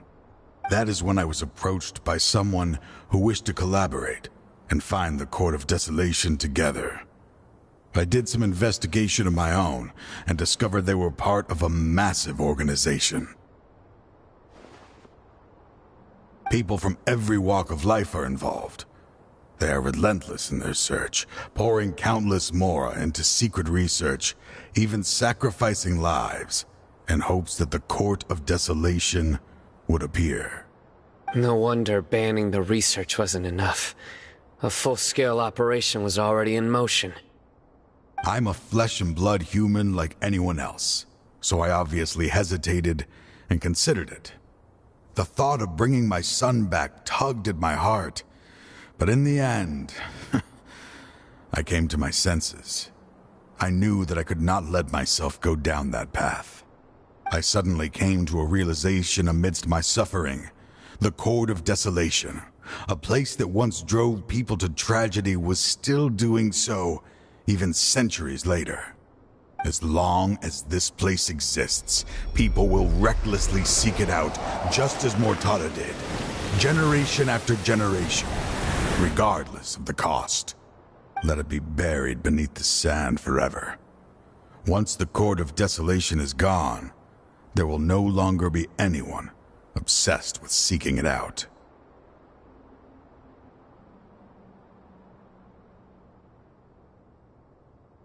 That's right. I acted as if I had abandoned my convictions just so that they would cooperate without raising any suspicion. This was the only way I could find and destroy this place. But that wasn't enough. I needed someone I could trust to bring the organization to justice. The Academia forbids the research of the Court of Desolation, so they would never approve my plan in the first place. To add to the problem, the organization is so powerful that they even have members working within the Academia. If I wished to destroy the organization, I couldn't just count on the Academia alone. So, you pretended to be the one behind all this, as a test for me. Yes. I'm sorry, but now I am assured. You haven't changed at all. You are still as you always were, fearless, and making no compromise. Anyway, this place is collapsing. You must leave now. Wait! Aren't you leaving too? There are still loads of bad guys to catch outside! His fate is already sealed. There is no life left inside him. He is like a candle with no more wick to burn. You planned it all from the very beginning, didn't you? Risking being treated as a traitor to collaborate with them. Sacrificing your own life to open and destroy the Court of Desolation. Regardless, I made a grave mistake by allowing the smuggling and the research of this place. Let this be the final judgment on myself. I was always so busy with work that I never made time to fulfill Mortada's wishes. Finding this place was his biggest wish. Since I'll be reuniting with him here, I can only hope he won't have anything more to hold against me. I'll leave all those people on the list to you. Sorry for all the trouble I've caused. There's nothing to be sorry for. We are partners. If you see Mortada, send him my greetings. Goodbye, old friend.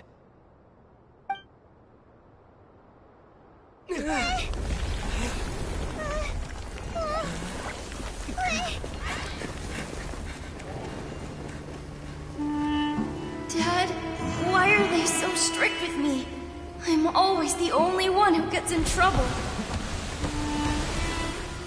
Just leave me alone! Don't worry, I won't damage your precious reputation. All right, Dad. Let's start over.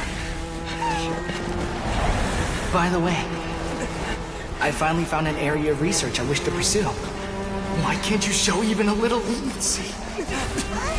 Why? Because we Armatra.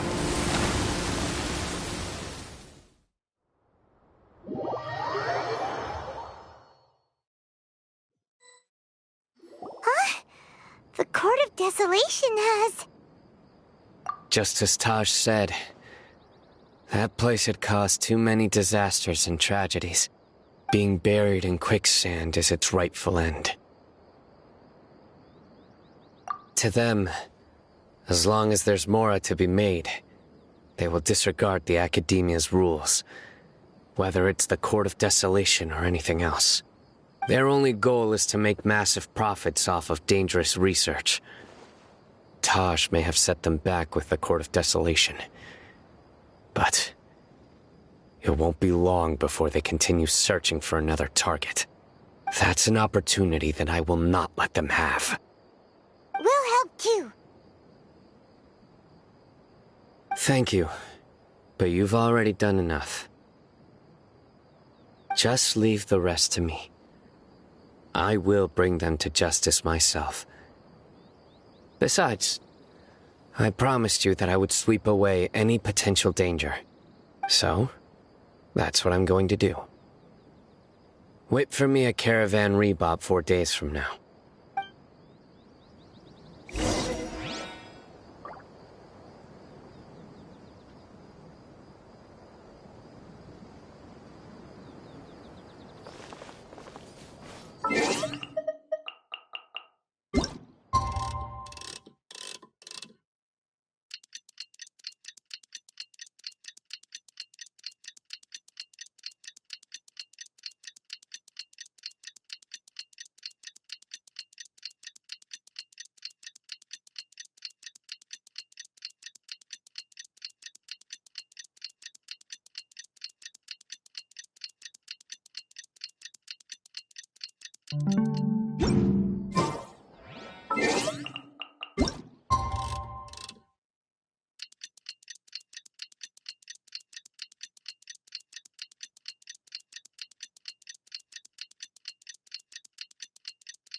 We meet again. Thank you so much for all your help. Nabil, what are you doing here? Convicts from the desert are being escorted through Caravan Ribat, so I'm here to keep an eye on things. This should be the last group of them, so I'll be heading back to the Academia once they're cleared.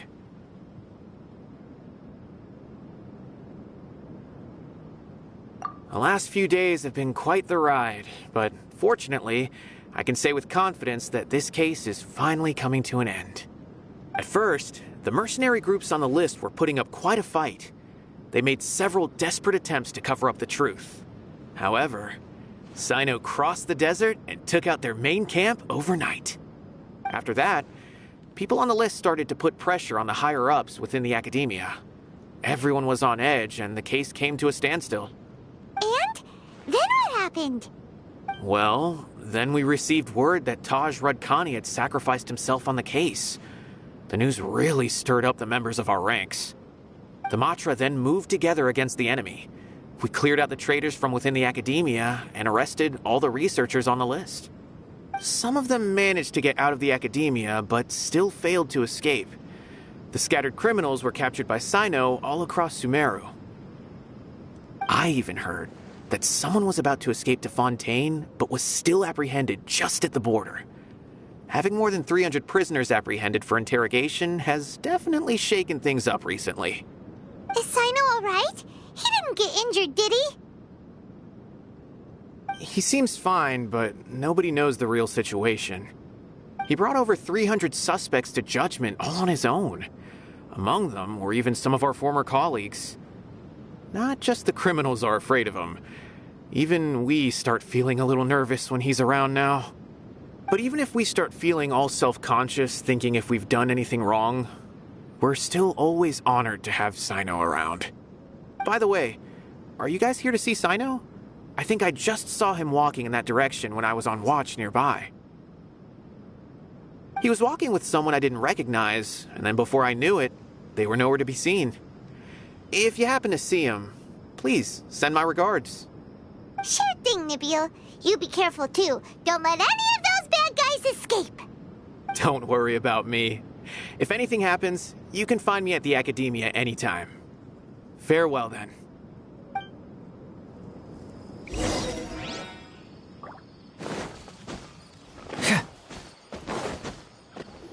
Trying to single-handedly bring 300 people to justice must feel pretty exhilarating, but I can assure you this is certainly not the best solution. I'm aware. However, I learned something unexpected during interrogation. Apparently, someone had enticed Murtada Radkani into becoming interested in researching the Court of Desolation. Murtada had lived in his father's shadow all his life. Naturally, he wanted to conduct research that would seem groundbreaking and significant. After Murtada died, the organization tried to use Taj's shame regarding his son to add him to their ranks, toying with others' minds, treating lives like dirt, and doing anything for their own interests. This makes me angry. Fine, I understand. This is a type of trap I've been working on which uses plants. Here, take some just in case you need them next time. If thrown into the mud, the trap will grow rapidly and disperse a pollen that has a paralyzing effect. I don't have much use for the traps these days, but maybe you will, and can help me collect more testing data. Sino! Tainari! Oh, so Tainari must be who Nabil saw earlier. Are you also here to see Sino? That's right. Sino asked me to collect some medicinal herbs to treat a girl named Semin. I also dropped by just to check for any injuries. He seems to be fine physically, but he looks a little more lonely than I remember. And Sino, relax. You don't always have to look so serious, you know. Why don't you play more Genius Invocation TCG, huh? Kale has always been a little wary of you, and your stern expression certainly isn't helping. How is Kale these days? She's grown a bit taller, but her grades could use some improvement. She still made many mistakes on her last test, even after I had marked all the important content in the book for her. After some time, I plan on having her go outside more. It just so happens that I have something she can help me with. Huh? You mean Kale is leaving Avidia Forest? What happened? I've asked her to host some ad hoc lectures to teach the dangers of canned knowledge, as well as how to use it safely. Although we've apprehended all the criminals behind the recent smuggling case, there are many people who are still curious and seek canned knowledge. So, I decided to ask her to work on increasing knowledge and awareness on the topic. Please be sure to keep an eye on her. I will. If anything else happens, the three of you can find me in the Avidia Forest. Take care. I've already caught those who were preparing to attack you in secret. Even if some criminals did slip through our fingers, they wouldn't know that you were involved in the case. So you can relax. But what about you, Sino? It's still not time for me to rest yet. Those who died have fulfilled their wishes, but those who are alive must continue pressing forward. I've been thinking about what Taj said in the Court of Desolation these last few days. His words were not empty. People do change, and no belief can completely resist the erosion of time.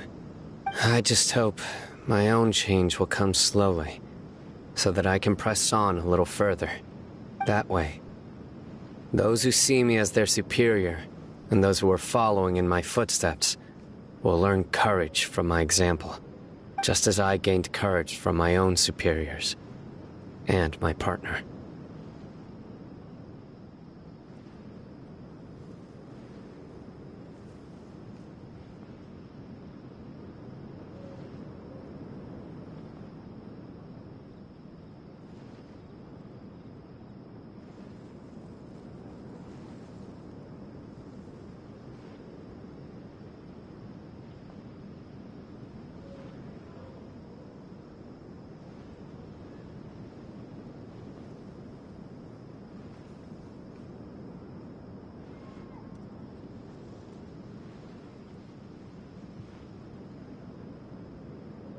I'll be fine. I'm also enjoying my chat with you right now, you know.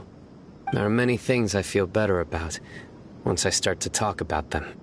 Many people want to go to the desert to offer condolences for Taj. But I didn't share details with anyone. I'd prefer to avoid revealing the location of the Court of Desolation. One day, I'll gather some flowers that grow in arid desert conditions. And then, I was hoping you'd join me in planting them on the remains of the Court of Desolation.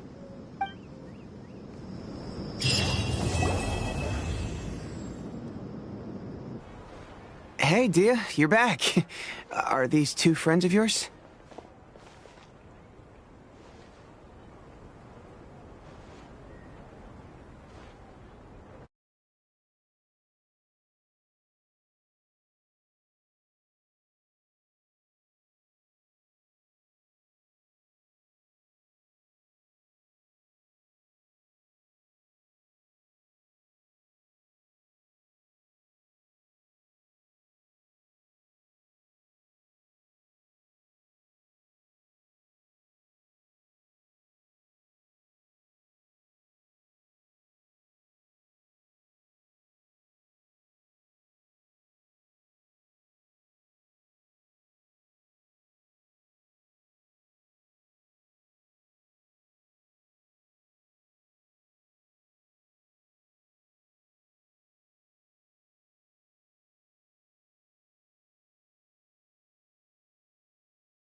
Likewise. There's no need to be so formal with us. We're a pretty casual crew.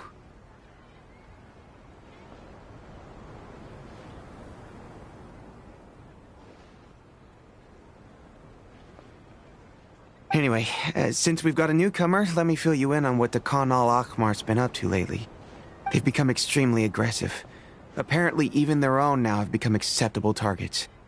They even attack other relics brigades, just the same as any other mercenary brigade. Even the most ferocious beasts still protect their own. But it sounds like they've thrown that straight to the wind. That's right. Once they've collected enough loot off the other mercenaries, they sell it off to a different brigade, or turn to merchants on the black market. A portion of their profits is immediately exchanged for more food and weaponry to be used in their next violent operation. That's terrible! Yeah, and it really makes you wonder why they're so desperate for Mora. A few days ago, Isham and I trailed them for a while, and even disguised ourselves as merchants to conduct trade with them. We were able to learn a few things from the exchange. Rather than saying they're out to plunder and hoard Mora, it'd probably be more accurate to say that they're experiencing an internal power struggle. Wait, a power struggle? You heard me right. The vast majority of their victims are mercenaries from the other brigades of Deshret's relics. If their only goal was Mora, they could have gone after anybody. The targeted nature of their attacks points to a power struggle between the different brigades within the relics. That's the only plausible explanation we have. Unfortunately, we weren't able to find out anything more specific. It seems they're also trying to keep things under wraps. Oh, one last thing we discovered was that over the past few years, as the Khan al-Ahmar became more and more active, Deshret's relics as a whole became a lot weaker.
It sounds mighty strange to me, too.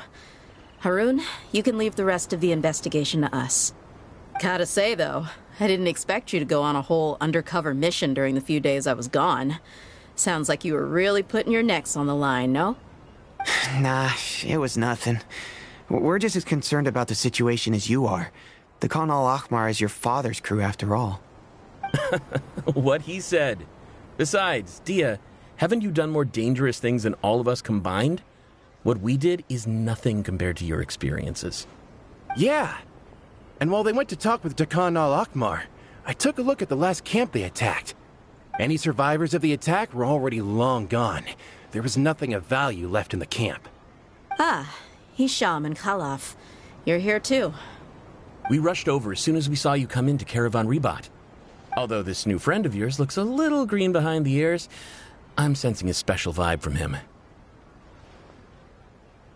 Now that we know you'll have a capable partner with you, we can also rest easy. Hey, what about Paimon? Feel anything special? Oh, you're also planning to tag along with them? Of course! Paimon is the traveler's most important guide. Wherever he goes, Paimon will follow. Oh. In that case, then you'd better take care of her too, Dia. Don't underestimate Paimon! Don't worry about her. She may look tiny and helpless, but she's been through just as many battles as the traveler here. Even if she had only survived on sheer luck, then that alone would still make her quite formidable. I had no idea. I guess I shouldn't judge by appearances. Oh, one other thing, Dia. When you're free, why don't you update the deputy about your upcoming schedule? We held another recruitment event a few days ago, but everyone only came to see the Flame Main. You weren't around at the time, so people were pretty disappointed to only find our crew of rough, unkempt guys. The deputy put a lot of effort into the event, but it was basically for nothing. Only a few people chose to stay, and that really got to him.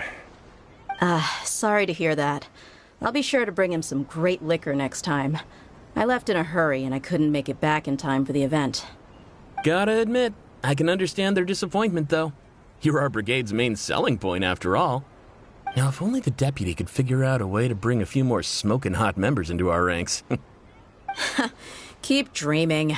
Remember the last time I invited a couple gals into the brigade? You all just froze up with your mouths gaping like a bunch of scarecrows. The awkward silence and weird expressions left quite the impression on them. They were originally interested in joining us, but after that, they both told me they were too uncomfortable to stick around. Hey, didn't we agree to never bring that up again?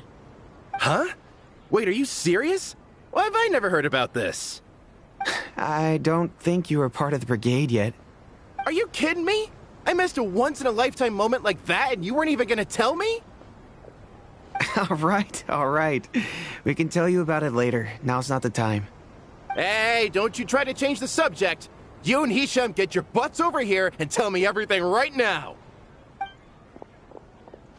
Are they always like this? More or less. There aren't many rules or graces when it comes to mercenaries. We're used to just speaking our minds.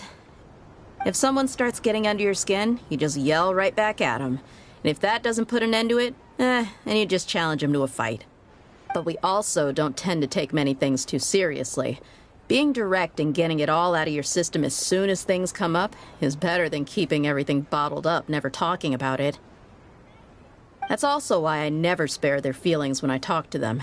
If I want to laugh, I'll laugh. If I'm angry, then I'll unload on them. It's hard to stop once you get used to it. Though, I can never do that when I'm with the Homayanis. Hey, knuckleheads! Can you at least tell me the rest of the intel before you go back to your bickering? Yeah, you hear her, Khalaf? Told you we gotta focus on the investigation first. I drew up a map. Right here's the spot.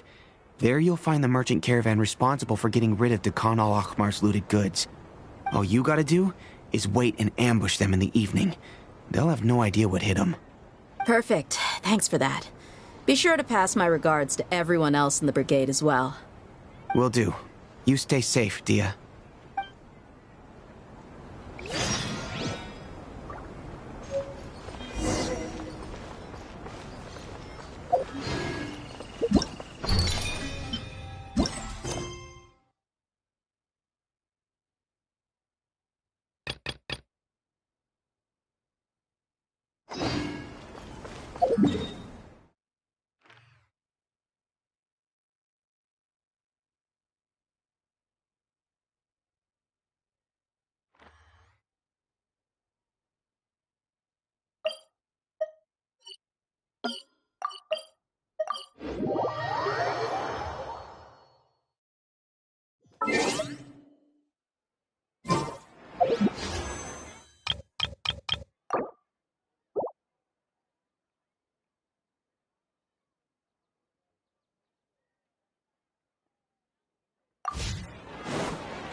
What brings you two here? Huh? You're here having coffee? Aren't you supposed to be a contestant? Is there really any need for me to take part while everyone's running around like it's some sort of carnival? Don't worry. I'll get involved once things actually get serious.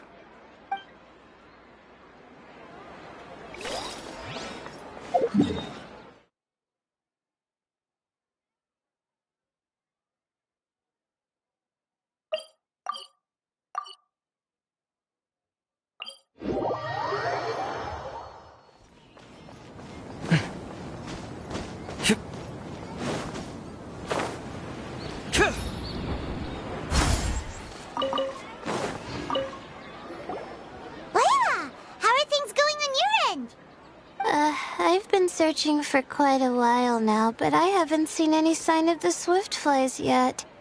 Instead, I ended up catching a few mechanical devices that looked very similar to butterflies. I wonder where they came from.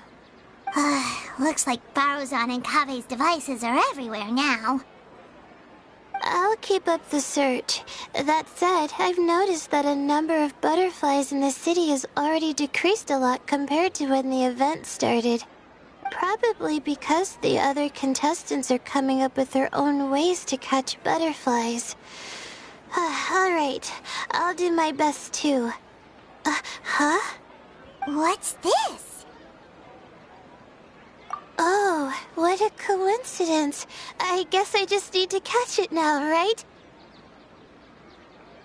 Oh, please wait. There it goes. It's so fast! Paimon thought all Hatham said they were only a little faster. No, come back. Come on, Traveler, let's go too. The locator's going off! Looks like someone's already caught themselves a swiftfly!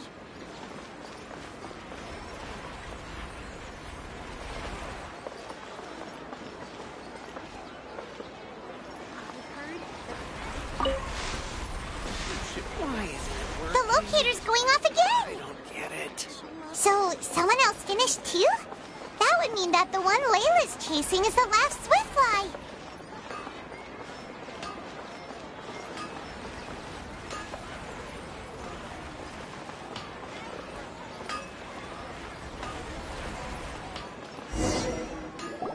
Oh, it just occurred to me that we should also get you a makeup box. No, it's fine. I don't think I'll end up using it. Maybe you won't, but it doesn't hurt to have one, right? Come on, just trust me on this one. Huh? Who are you, and what do you want? Please, don't move. Don't move? Who sent you? Dia. Don't worry, I can handle this. Now, tell me, what do you want?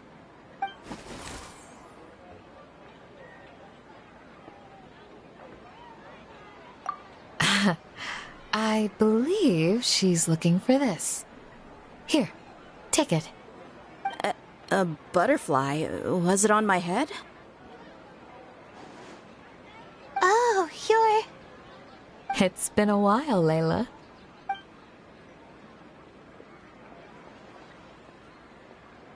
A friend of yours? Oh, so she must be the one you were telling me about. Huh? You two know each other?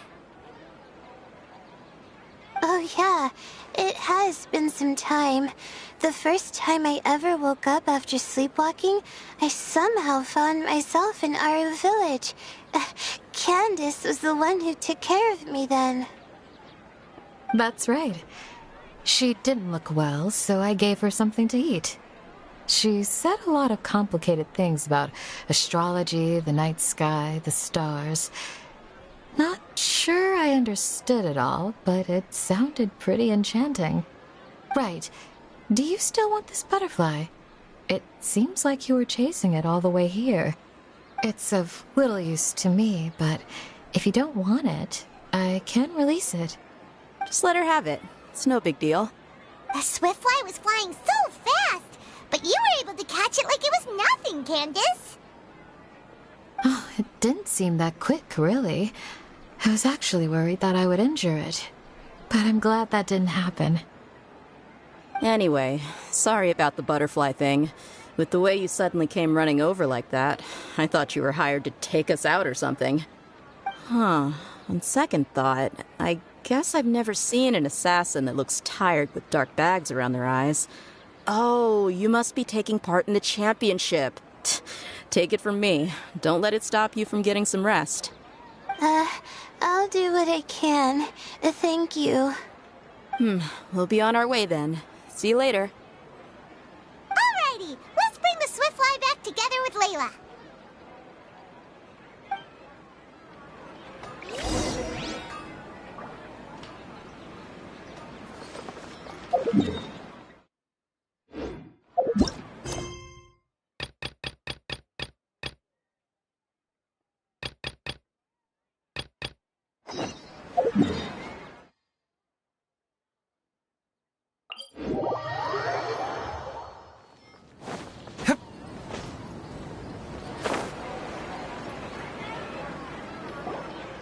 It seems we have a third contestant who has returned with a Swiftfly. With that, the first round has come to an end. I anticipate that all of you will keep up the effort for the second round. Dismissed.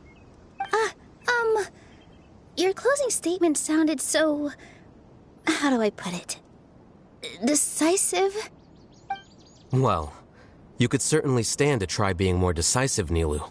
It would help you live more freely. Hang on a second. Who were the first two contestants with Swiftflies? Tainari was first, and as for the second, it's being discussed right now. Hey, Alhaitham, I think I've come up with a good idea. Second place gets 2 points, right?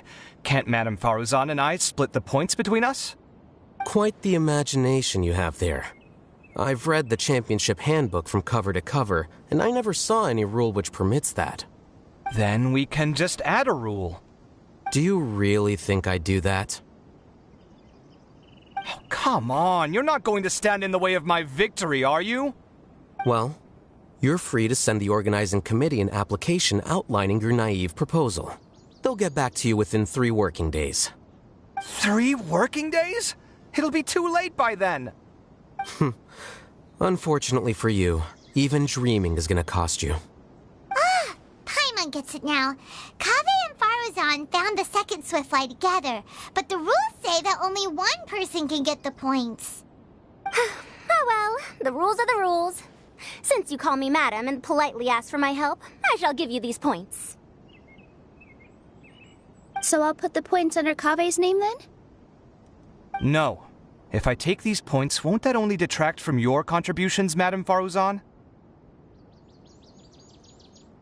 You might be all right with that, but I cannot do it. Not in good conscience. I don't have any problem with it. There are 2 more rounds after all.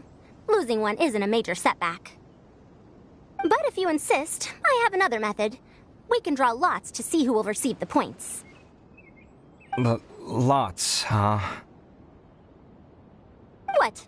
Is there something wrong with that idea? No. Let's do it. All right. I'll get the paper needed for the lots. Give me a moment. Oh, seriously? I'm sorry, but it appears that luck was on my side this time. No, you do deserve it. I'm just lamenting my bad luck. Perhaps that's why my life is rife with troubles. Indeed. It's rare to see anyone with such terrible luck be so willing to decide victory via lots. And what would you know about that? We can save bickering for later. Record the points under Faruzan, and that'll finally bring the first round to a close. The second round will be held in the desert. We'll be moving our commentator stand over to Aru Village. Let's meet up in Aru Village once everything is ready. I'll announce the details of the second round then. Till then, you have some free time. I'm off the clock at this point, so it's farewell for now. Wait, Alhaitham! You... Don't be upset, Kaveh. sighing can carry away your good luck, you know. Oh, so that's how it works. In that case, I'll take in some deep breaths. Maybe that'll help me make up for all the luck I've lost. It's really no big deal. 2 points aren't enough to decide victory or defeat just yet. I'll win the next round, you'll see. Looks like you've managed to pick yourself back up, young man. Good. I must warn you, though, that I'm quite familiar with the desert. Lose. I'm no stranger to the desert either. I'll be fine. All right then, that's enough chit-chat for now. I'm going to check the area out. So the current standings are Tainari in first place, Faruzan in second, and Layla in third. Guess we should also take a nice break before the next round starts. But where should we go first? Why, you two look a little lost. If you're not sure where to start enjoying the Academia extravaganza, then may I suggest that you have a chat with our boss? Your boss? Who's that? Do we know them?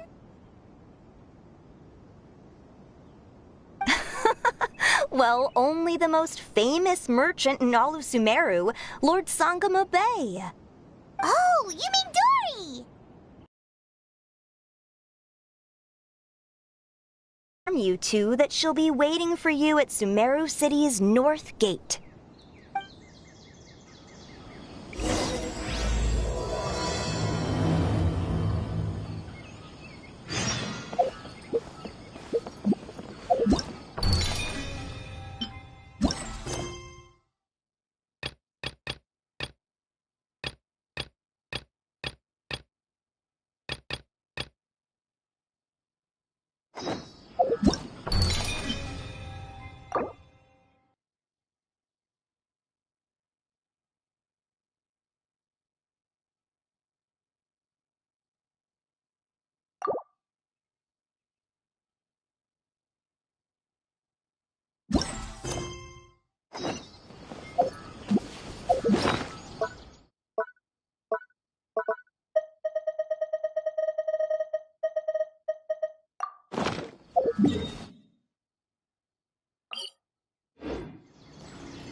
But is Sino at the Academia? You two look familiar. Are you friends of Mahamatra Sino? I'm afraid he's out on a mission right now. But if you'd like, I can pass whatever message you might have on to him. We ran into this guy by the gates, and he seems really eager to speak with Amatra. It sounds like something urgent. Oh? If you don't mind, why don't you tell me about it first? Siraj. Siraj. That name sounds familiar. Isn't he a Vahumana researcher? Vahumana researcher? Yes, one of their most renowned, in fact. I hear he's as daring as he is intelligent. There are rumors he'll become Vahumana's next sage. But please continue, good sir. What about Siraj? I want to report him for conducting a dangerous experiment. He kidnapped me, tied me up, and took me to that horrible cave. Experimental equipment everywhere. I ran as fast as I could, a little slower, and he would have caught me. There's no rush. Please, take your time. What kind of experiments was he conducting? Where is this cave? I don't remember. Huh? You can't remember? All I remember is Siraj walking towards me, and then my head started feeling weird. It's like a nightmare that I can't recall. I just know that that place is dangerous and that they must be stopped. Oh, I heard they conduct business in the tavern. We have to hurry. Even if what you say is... All right. I'll have some of my colleagues look into Siraj. But before that, I would like to administer the Matra lie detector test. You think I'm lying? Please don't take it the wrong way.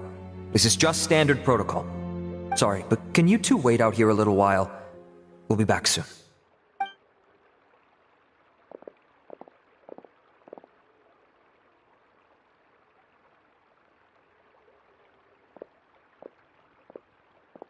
Huh? I'll hate them. Let me bring you up to speed. First things first, Ilyas passed the lie detector test. This indicates that what he said is highly credible. As such, we've decided to launch an investigation based on the leads he provided. Per protocol, this matter was reported to Acting Grand Sage Al-Haytham. After hearing about it, he left a message for Mahamatra Sino and then asked to join the investigation. Huh. It's kind of weird for you to be working with the Matra. Is there a special reason? You're overthinking things. My interest was piqued is all. Really? I'm surprised you have this much free time. In that case, let's join in as well, shall we, Traveler? It's already against protocol for Acting Grand Sage Al-Haytham to participate in this investigation. As for you two... Oh, never mind. After all, you were the ones who brought Ilyas here. I'll allow you to accompany us, but you have to promise to keep everything confidential. Don't you worry. Our lips are sealed. All right, in that case, I'll fill you in on what we know so far. Ilyas claimed that Siraj will be conducting some business with a Kasharawar researcher at the tavern. This is one of his few clear memories. It seems he stumbled upon this information while escaping. Incidentally, Siraj isn't at the academia right now. He applied for long-term off-site research 1 month ago. It's close to the time that Ilyas had given, so we've decided to head to the tavern and investigate any suspicious persons. That's right. Arav, prepare to head out. You two, do as you will. Oh, come on! We already said that we're coming!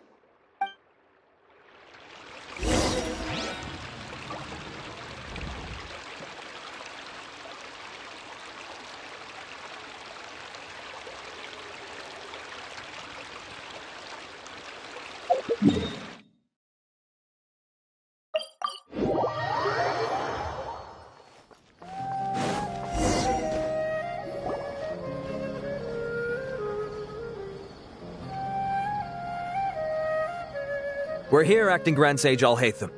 What's our next course of action?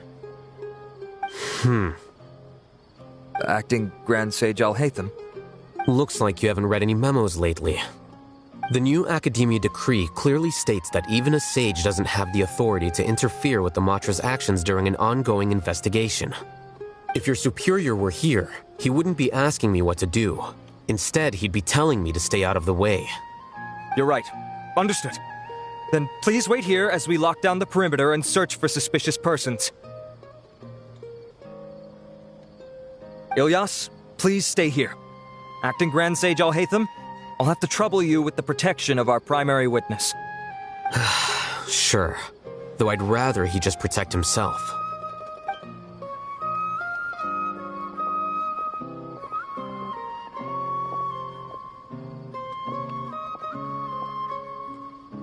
He's the same as ever, casually ignoring people just like he did back at Aro Village. Answering a simplistic question only enables the questioner. Besides, I need him to understand my position clearly.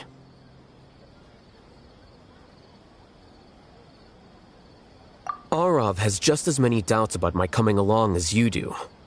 But unlike you two, he's making this matter more complicated than it is, with his considerations like the acting Grand Sage is trying to seize the Matra's powers. That question was obviously bait. The Matra were once under the influence of the sages, and so were often subject to these bureaucratic traps. The test was strictly unnecessary, though. I hope that our exchange will assure him that I won't interfere with their work this time. Why is this so complicated? This is why I was against becoming the acting Grand Sage from the very first. Titles and rank inevitably make a lot of things more troublesome than usual. Excuse me, Acting Grand Sage Alhaitham. I've had a question on my mind, and I need to know the answer no matter what. Have we met before? No. I have no recollection of ever meeting you. Haha, I thought so too. I probably wouldn't have had anything to do with someone of your caliber. Then why did you ask? Well, for some reason I felt a sense of familiarity when I met you for the first time. Really? A misperception, perhaps. Or... Acting Grand Sage Alhaitham, we've apprehended a suspect. Siraj? No, it's the Ksharawar researcher who has dealings with him. His name is Narendra.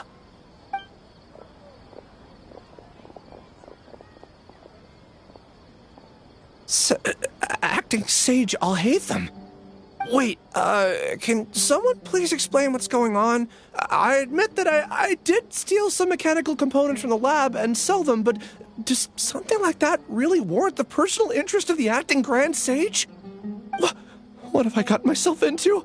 I know I let greed get the best of me, but please, I promise that this won't ever happen again. I would like to ask him a few questions. Of course. Do you know Siraj? Yeah, that's the name of my buyer. He asked to make the transaction at the tavern, but he never showed up. What were the details of this transaction? He's doing some kind of experiment that seems to require many power generators and electrical components that can only be found in our project. He contacted me in private and said that he'd pay a large sum of Mora if I was willing to put some aside for him, under the pretense of them being defective parts. We had originally agreed to meet at the tavern earlier today to do the trade. I sure didn't expect to get stood up, or run into you all. Perhaps Siraj was aware that Ilyas might leak information, so he intentionally didn't show up. Whatever the case, it seems that this lead ends here. The good news is, regardless of what Siraj was planning, his progress will now be severely hindered by a lack of power generators and electrical components. We still have time to conduct our investigation. Do you have any more questions for the suspect? No. He's all yours. But I'd like to borrow Ilyas for a while. Oh, that's fine. We conducted a comprehensive lie detection exam, which showed that he has a genuine case of amnesia. We're not planning to pursue any further breakthroughs on that front. However, I am curious, what do you need him for exactly? I've read some papers regarding amnesia, and I'd like to try restoring his memories. I see. We'll be returning to the Academia then. I'll leave Ilyas in your care.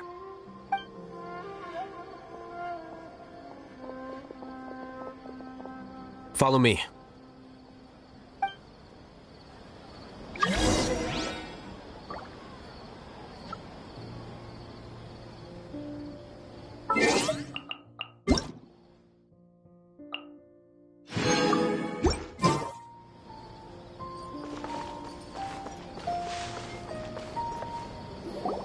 Siraj didn't show up at the tavern, and Narendra didn't give us any leads.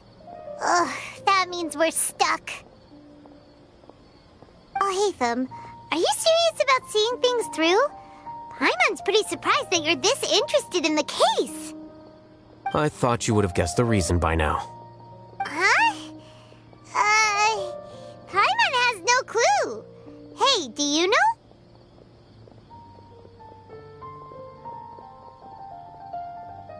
Yes. We were classmates. Oh, so that's why you asked to come along when Arav briefed you on the situation. So you're not here because you're interested in the case itself, but because you know the suspect? You couldn't be further from the truth, but I wasn't expecting much from you to begin with. For the time being, all you need to know is that we were once classmates. I became the scribe afterwards while he continued his academic endeavors. He submitted a thesis 1 year ago, and the Grand Sage at the time asked for my opinion. I did not approve of it because it committed one of the 6 cardinal sins by touching upon human evolution. From violating matters regarding human evolution to attempting the forbidden and fearing none, the 6 cardinal sins are the origin of all evil in this world. They are also what the sages use as a reference when formulating or amending the rules of the academia. My opinion was that Suraj's research was both overly naive and in violation of various core principles. The Grand Sage took some of my suggestions on board and ultimately decided to reject the application. So that's why he's buying energy sources and electrical components. He's most likely trying to circumvent the rules and conduct his experiment in secret. That sounds super suspicious. Oh, we gotta stop him. Ilias, can you try to remember things again? Maybe something new will pop up. I'm sorry, but I've already tried many times. And no matter how hard I try, it feels like everything in my mind is shrouded in a thick mist. It is possible for a person to subconsciously forget some of their memories as a defense mechanism against extreme stress. However, these memories aren't truly lost, but merely sealed away. They can be restored with the appropriate stimulus. Now, try to recall things you care about. They don't need to be related to this case. Well, actually, I feel like I've forgotten more than just the memories of the time I was kidnapped and experimented on. The kind of person I am, the things I've done, I can remember some things, but I can't recall some others no matter how hard I try. But I do vaguely remember that there are 2 things that I have to do no matter what. Do tell. The first is to get my paycheck from the academia and give it to my younger sister in Gandharvaville. I'm not sure about the details, but it seems that I would send money to my younger sister every month to pay for family expenses. And the second thing? What's the second thing? I can't remember. Sorry, there's just so much I can't recall. Not unexpected. However, you're the only one who has seen Suraj and knows the exact location of his cave at present. As such, we'll do everything we can to help you regain your memories. Losing your memories must be really painful. But don't you worry, we'll help you get them all back. Oh, thank you so much. This feeling, it's more than just pain. I don't know how to describe it. I have so few memories that I don't even have a clear idea of who I am. And my head's always ringing. It feels like I could faint at any moment. But amidst all that, it also feels like I've been set free somehow. Nevertheless, I have you all to thank for bringing me what clarity I do have right now. Now, I do remember that I worked part-time at a place in the academia called the Research Preparation Center. That's also where I got my monthly paycheck. I see. In that case, let's go and find whoever's in charge there.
Huh.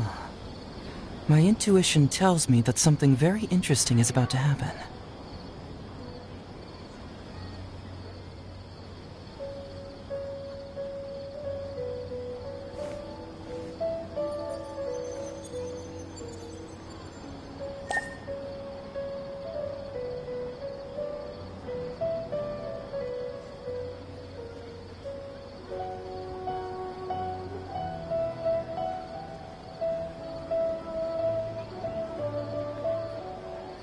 Doing detective work means you gotta walk the walk.